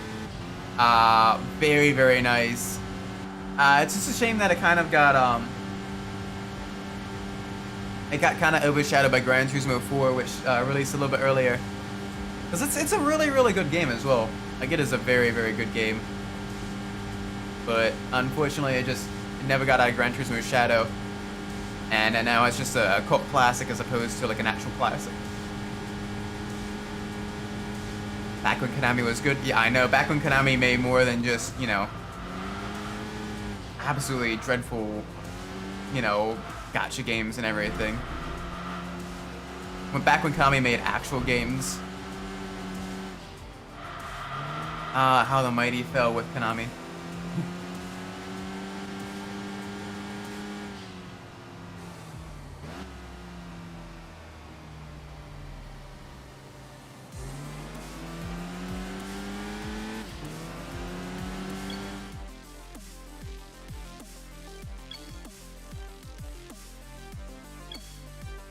Alright, there we go.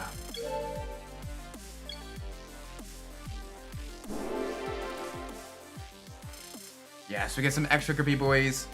Get a little bit more weight reduction. This game is a game that you can just play however you want. And you get a lot more freedom. There's not really anything to really complete. You just get to really kind of tackle it at your own pace. And technically the end goal is beating the King of the Year Cup and everything, but you know, it's still really, really fun to kind of do whatever you want. Like, for example, you have Gregory doing the different gemstone garages with the car colors. You have me going for every single vehicle at level 10. Like, you can do a lot with this game. Highly recommend playing it. Definitely a personal favorite of mine.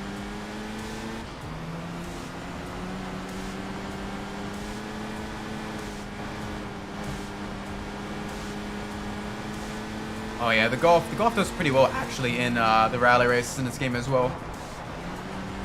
Very, very nice. There we go. Speed. Gotta be so weird taking something like a Golf to a Baja rally of all things. Like how well would it do? It'd probably get stuck in the sand without you know, massive upgrades to it. I can't imagine it would do well, but here we are. Granted, we're up against a Toyota 2000 GT, so we definitely should be able to do a lot better than that because we got the front-wheel drive, we got a lot more grip, we got better handling, some decent performance. As much as I love the 2000 GT, it is an older car, and it can't quite compete against the modern vehicles, as gorgeous as it is.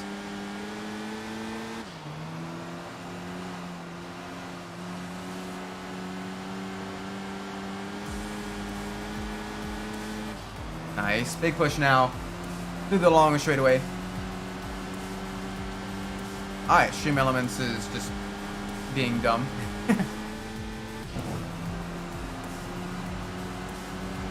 Stream Elements be extra dumb.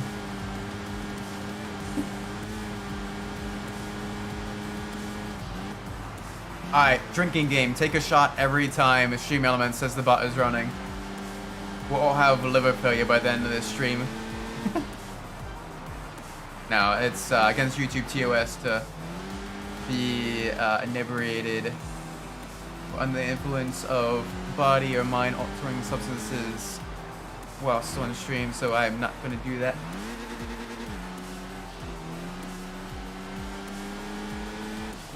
Alright, come on. Let's go. Final push on the uphill. Where the power cars rule. And the lighter weight, more nimble vehicles struggle. Same thing happening in other streamers. I think it's an issue with Stream Elements themselves. Like the server, their server is having some issues with the bot constantly activating and disconnecting and everything. That's fine. You know, it's shouldn't. I have faith in them to fix it. I'm gonna just take a look to make sure it's nothing on my side after this stream. I'll try to get the stream schedule posted. Try to get the stream schedule posted sometime this weekend, probably either Friday, tomorrow, or Saturday. Nice, we're already up to level 7 in the Golf. New Year's Cup. Don't mind if I do. Oh gosh. The Alpha 156, the Tomaso Pantera, a Supra roof. We can try it. We can try it. It's not gonna go well, but we can try it. This race. Try to do the RS race against some of the faster vehicles. That Alpha is gonna be really difficult. I can tell you that. Oh, you can hear that turbo this time. Sounds so good. Yeah, we're immediately getting past. On the straightaway, they are a lot faster than us, a lot more power. But we are nimble though. We should be able to get through the twistier sections, outmaneuver them. If we can at least get a solid 4th place finish, that is over 700 points. But I think we can outmaneuver the Tomaso. It'll be a close battle between us and the Tomaso, I think. With the Pantera having a lot more acceleration, with it being, you know, having that forward V8 in the back. And us being able to handle the twistier bits better. It'll be a close battle. It'll definitely be a close battle. And this, as long as we can keep it clean, this should allow us also to get another level or 2 for the Golf. And after we fully level up the Golf, we'll probably end the stream a little bit early because I'm definitely under the weather. Very ill. Very feverish. Got a cough and a stuffy nose. Not the big C word though, but definitely should get my rest and get hydrated and take medicine and all that stuff. Honk. Oh, I can't wait till we get to drive the Pantera though. That is gonna be a fun car. With all the power, being very lightweight, very squirrely mid-engine vehicle.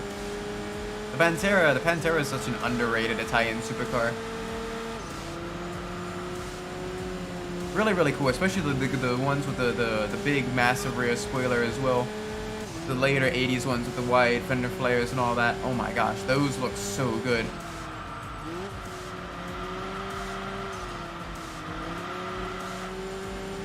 Nice. Keep it up. Keep it up.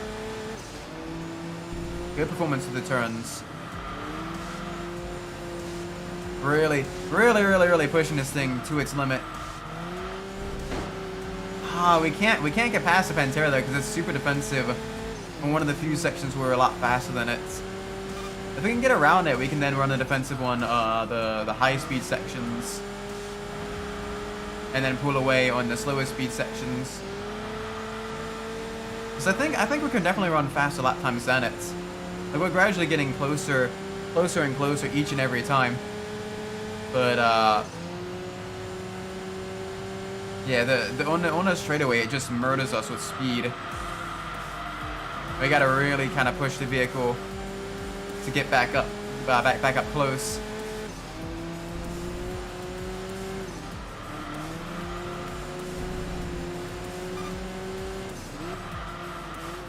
There we go.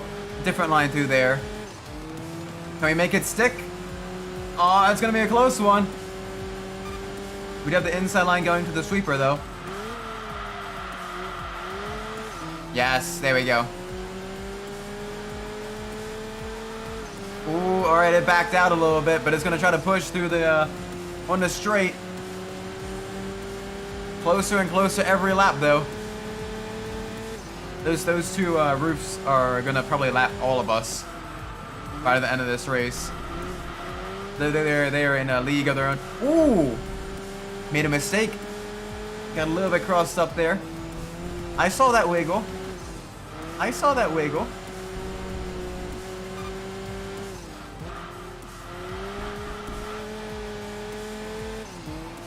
Alright, big push now.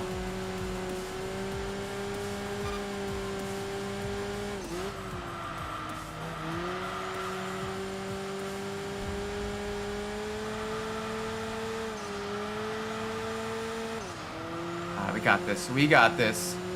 Nice and easy. Not quite halfway there. This is a longer race as well, with it being 12 laps. Very quick laps, but very high intensity laps. Very little time to really kind of catch your breath if you're doing this in an actual car. Almost constant turns. But it'd be fun. Be putting down a lot of rubber. Track will get rubbered in very quickly to get to that optimum grip.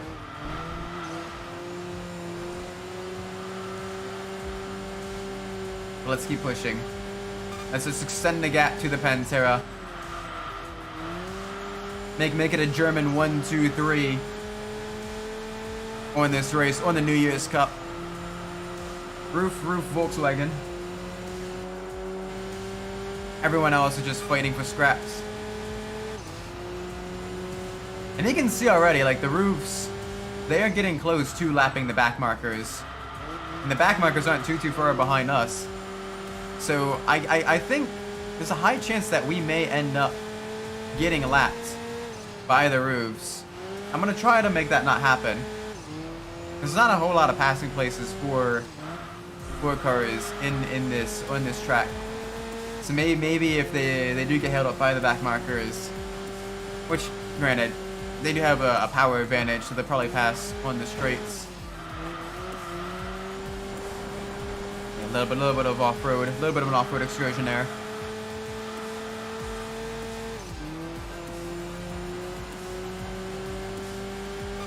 Nice.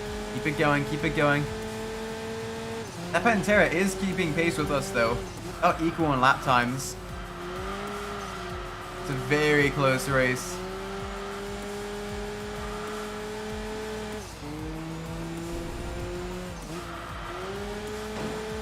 Ah, I shouldn't have touched that. I didn't want to touch that.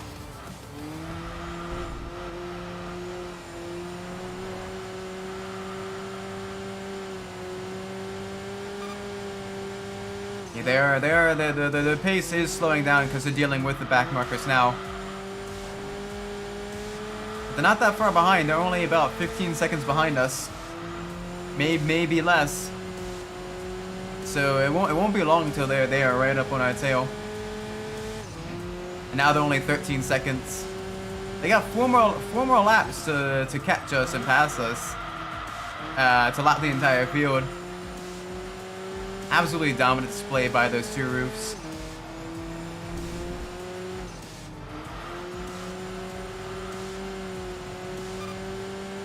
Oh gosh. 10 seconds behind. They're gaining multiple seconds per lap. Absolutely rapid. Just how fast those the CTR and the Turbo RR. Turbo RR? Turbo RR. Because one R isn't enough. Gotta get two R's.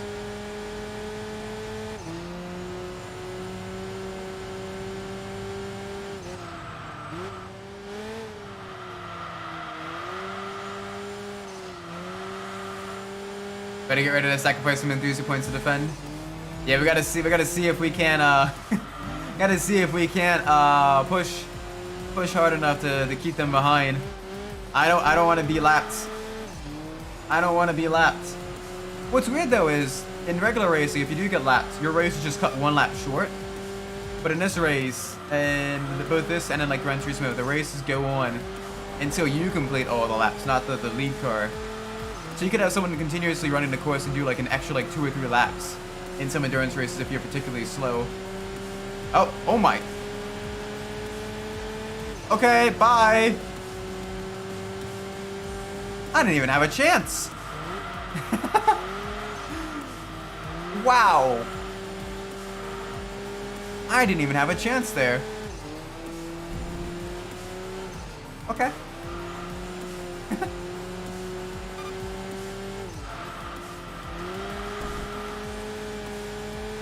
Dang, the amount of the pace difference though between a solid C-class car and the top of the A-class car is absolutely mind-breaking. Like, I know this is a longer race as well, but like the fact that we got lapped and we are, you know, consistently doing sub 50-second lap times as well. Like, that is insane. Like, we are consistent as well, like consistently sub 50 seconds. Like, we are putting in lap after lap after lap. But oh gosh, here comes the other one. Here comes the other one. Oh, you're gonna be dumb. That was very stupid. That was very stupid of the Turbo R. Wow. just go ahead and yeet me into the wall then, please.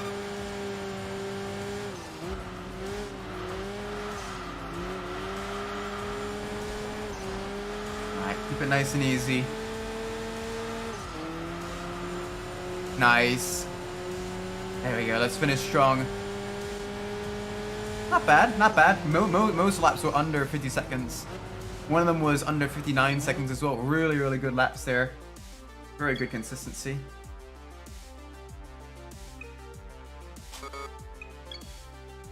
Alright. It should be enough to level us up yet again. Getting us close to the level 10. Sweet, 2 more levels to go. A lot of ranking points as well. We did really, really well in that race. Really did well with our lovely Volkswagen.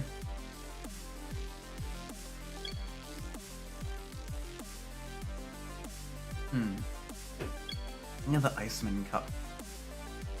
Ooh. That'd be a tough one, but I don't think we have the ability to do that one.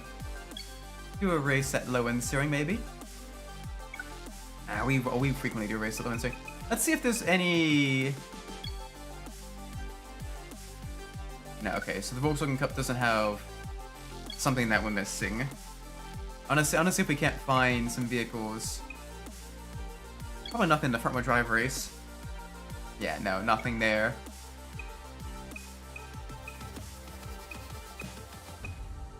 Anything here? Nope.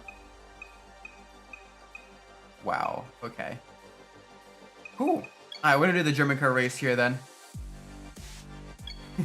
Up against some Mercedes and of course the Bugatti as well. We'll have to see if we can fight with the Bugatti. You use the maneuverability of the Golf. Just nothing but German cars today. In a very, very German mood.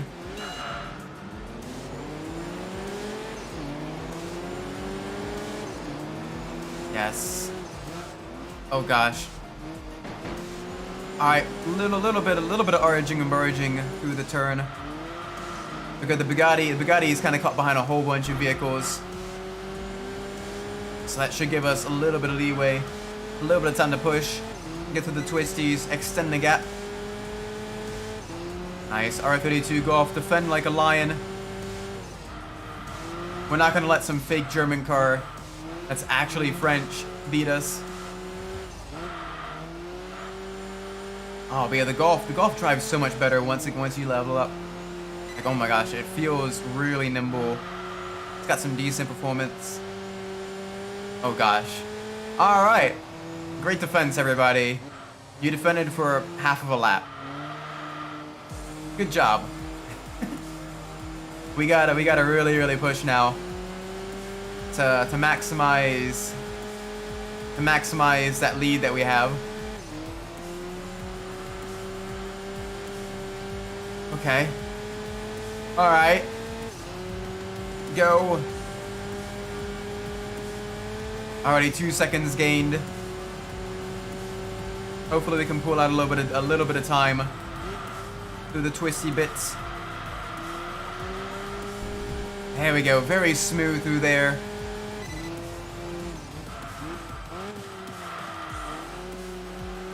Alright. Gain a little bit of time, but not much. Come on. Be nice to us. At least give us, you know, a lap and a half before we have to really defend.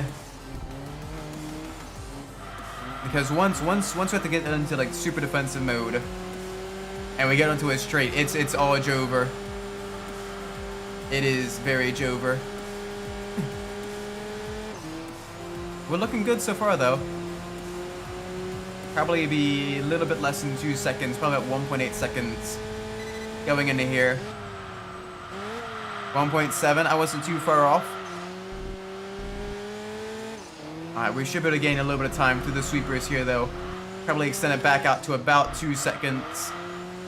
But then it's going to be difficult because I'm going to have a long straight.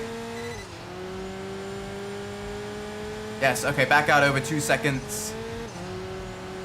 The high speed sweepers are where we can really pull out a gap. Oh my word. I can see it ever so slightly in the rear view. It's going to be very difficult to defend against it on this straight coming up here. It's a heavy acceleration zone and it is a top speed zone. Two things that the Golf really struggles with. And you can see it's already rapidly gaining on us. Come on.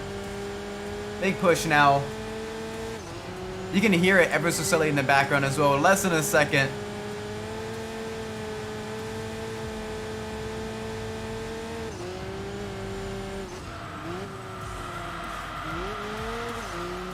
There we go, nice and smooth through the sweeper.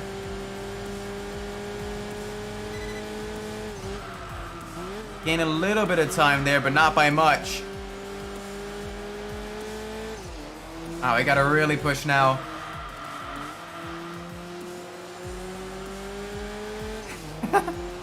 This is gonna be close. This is gonna be real close. Because we should be able to extend the gap a little bit more through the village section. But through the highway section, it's gonna be right within striking distance, and they may try a risky overtake into the right-hander. Ooh, it's close. 0.4 seconds. Yep.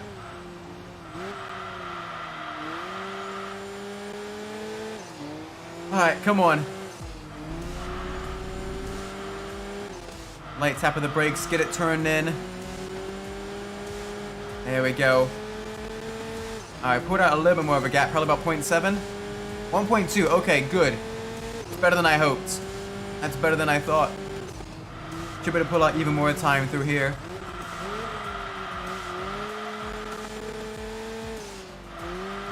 Come on. Come on. Big push now. Nice. Okay, over 2 seconds. We should be safe. Unless we make a major mistake, we should be safe.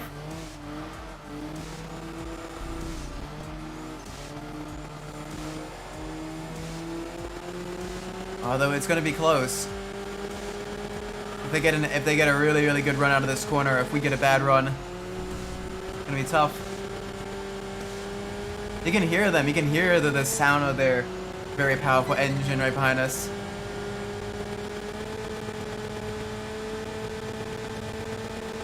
I don't know why they back off though right there. They get really early on the brakes.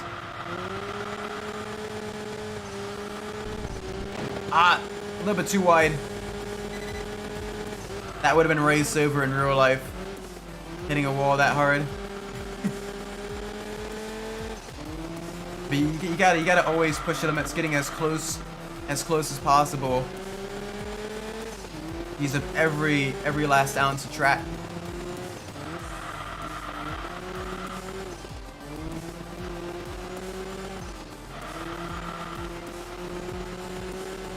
Alright, we got this. Come on. Big push.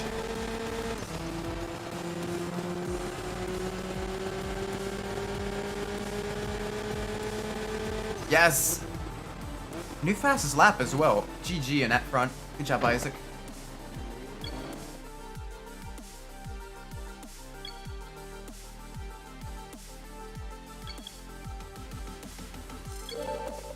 That should be enough for another level. Wait, 2? Nah, just 1. Super grippy tires. Alright, 1 more race. Should be good. And we do have a free race as well. So maybe we might be able to see if we can't find some vehicles that we haven't unlocked. Maybe, maybe, maybe. Thought there's anything in the novice challenge. Nope. Strata.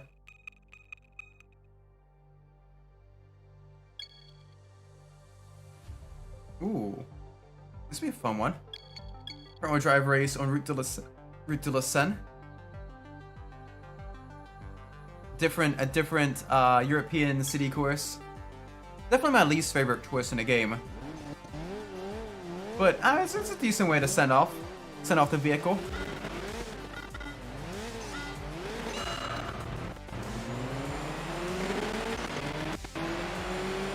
Oh, and this thing is going to be very quick.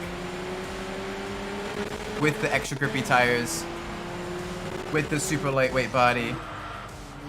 Alright, they're getting all kinds of RG and BRG.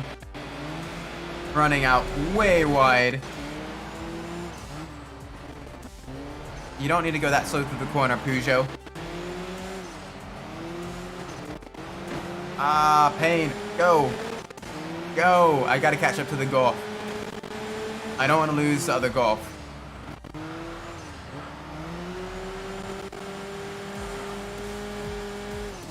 That Mazda 6 is doing a very, very good job of holding them up as well. Come on, big push now. Gotta find a way to get past them because they're side by side still dueling for position. Really close racing.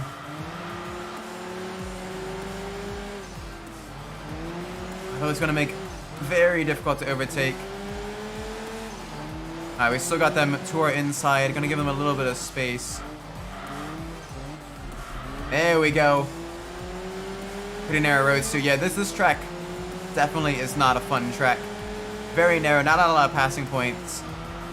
And then you have the circle of death. The death loop. Where it just kills your outer tires.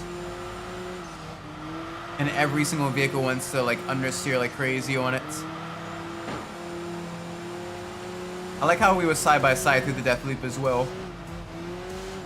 Probably made for some great shots. 2 Mark V Golf GTIs, 1 white, 1 black, dueling it out on Parisian city streets.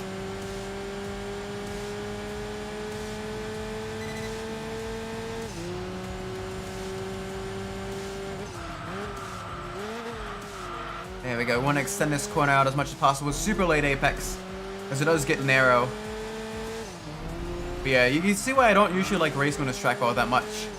It doesn't really have a good flow to it. Not a lot of good places to overtake or defend.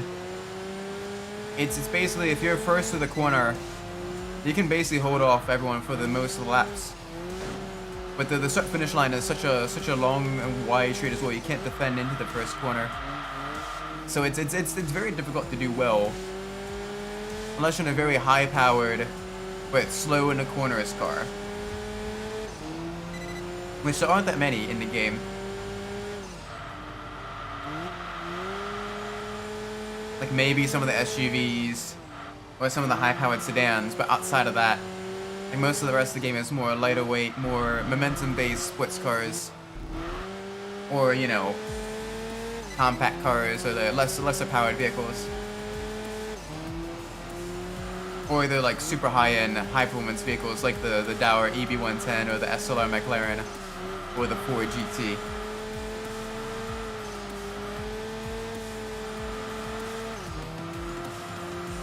Come on.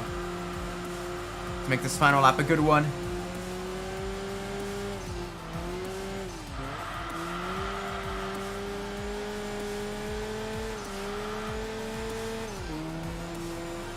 Yes. There's the finish line. Oh, good. Let's get this car to level 10. Nice. I love the Golf. The Golf definitely drives very well behaved vehicle. You can push it and it'll just slightly understeer, but otherwise it is just really nice to drive. There we go. Level up. Level 10. Alright, let's go see what vehicle. Let's go see what vehicle we need for the next. We'll be doing next time we stream this game. It'll be a real sports car and then an actual racing car. And depending on if we have time and I'm feeling better, probably then also a compact car afterwards. So let's see. Oh, we got a couple. So we got the NSX, another NSX, the Lancia Stratos, and the Alpine A110. So 2 NSXs, and then 2 classic rally cars. Gonna turn on display capture. And 2. Alright.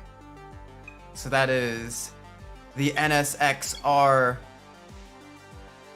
And of course, you don't have a Honda Type R without painting it championship white. We're gonna do a race. I'm gonna do a race in the NSX just because I genuinely love this car. We're gonna do a race in this and then win the stream. Just because I like this car. This car is a lot of fun to drive.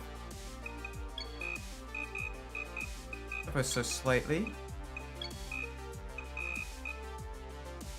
For the non-pop-up headlight NS610. I like both actually. And I know a lot of people don't really like the non-pop-up NSXs. And I didn't really like it either early on. But it's definitely grown on me. It's definitely grown on me. I do quite like it a lot. It is a lot of fun to drive. It is, you know, it's just a well-behaved mid-engine for a mid-engine vehicle. Like it drives so nice. Like it just eats corners for breakfast, lunch, and dinner. But it's got some decent power as well. I still prefer the pop-up version, the pop-up headlights version, but the NA2, the NA2 NSX, it has grown on me over the years. Especially now that you're getting some people that do modify them, like in the all jet black, like it looks really good there. Or, you know, like for example the bright yellow that the 13 Devils Dreamy Ghost uses and Tokyo Extreme Racer Drift 2, like that one is a really cool NSX as well with the tribal graphics on the side. But like this just drives really well. It doesn't have traction control, it doesn't have electronic stability control, but you don't need it. Like unless you are abusing the car, it's just very well behaved through the twisties. You get a little bit of rotation, not a whole lot. But it is just really pleasant to drive.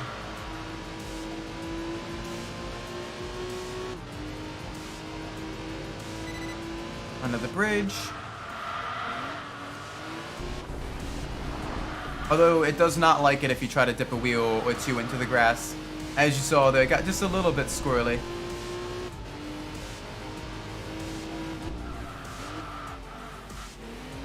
But it just drives super nice.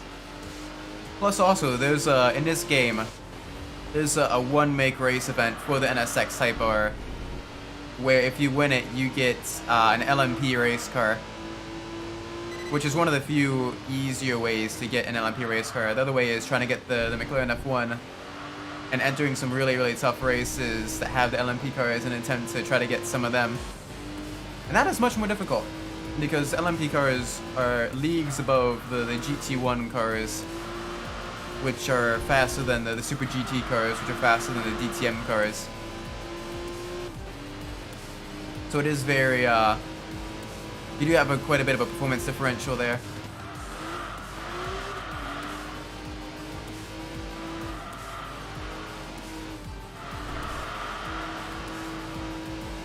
I gotta keep pushing though. Like this just like this is unmodified No upgrades yet. Level 1 base car, and it's just gorgeous. Like this is a car I would love to own in real life as well. Take it to a track and just, you know, put it through its paces. Just to really feel, you know, what it's like. 'Cause it's one of those cars where it's got power, but it doesn't have too much power where it's scary. Like, it's a very, very, very nice car. Downside is the NSXs are nowadays just so expensive. Very, very pricey. God help you if you're trying to get a Type R as well. You're looking at paying well over 6 figures for those. To be fair, even a decent Supra now is fetching 6 figures. The JZ A80s, which is absolutely mind-boggling to think about. The JDM tax is real.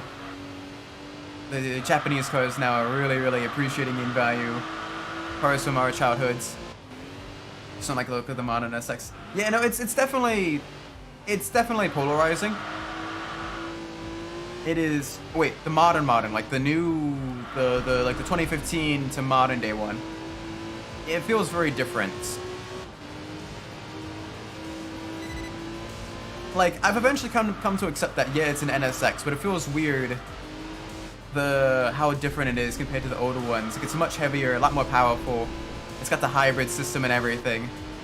Granted, the GT3 version of the modern NSX, though, is really good to drive, especially on, like an Assetto Corsa Competizione and stuff like that.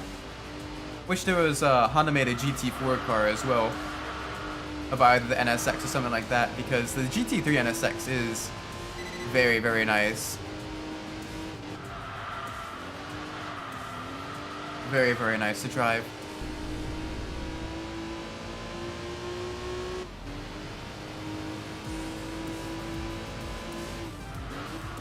Right, nice and gentle through here.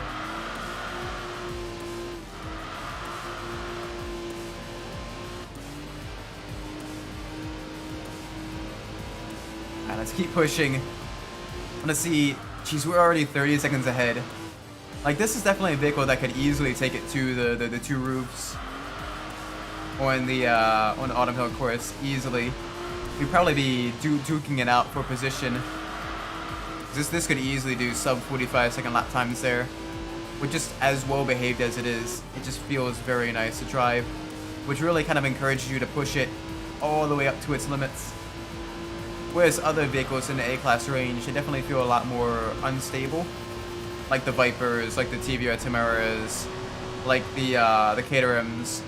So this is one that you can more reliably get those fast lap times in. There we go. Big push to the finish line. Nice.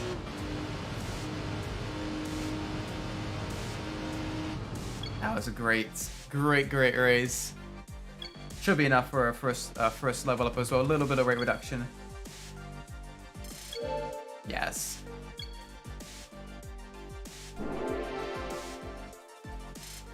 Sweet. Yeah, downside though, it's going to be difficult to get those ranking points because we're going to be, it's going to be very difficult to get cars that are just as fast as the NSX when we race against them. Yeah, I'm going to save. Now I'm going to end the stream.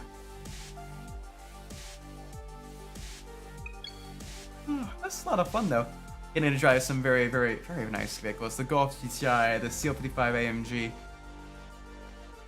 Next time we play the game, we get to drive the NSX. Very fun. That being said, though, I'm going to be ending the stream here. I'm going to get some rest, head to bed early. Try to recover a little bit. Like I said, got a video coming up tomorrow morning. 9 AM should be released, I think, somewhere in that time frame. And then I should have the schedule up either tomorrow night or Saturday evening for next week. So that being said, thank you all so much for watching. I do appreciate it. If you enjoyed the stream, please do like, subscribe. Let me know what we're doing well in the comments down below. If you didn't like the stream, please let me know what we're doing poorly so I can fix it in the future. With that being said, I've been Isaac Umbras. We do have a car up for the next one. Indeed. Thanks for the stream. Thanks for stopping by, Kinetic Rhyme. Definitely appreciate it. And wherever you're in the world, whatever time of day it is for you, may be a great time. And I'll see you all in the next stream. Until then, bye-bye!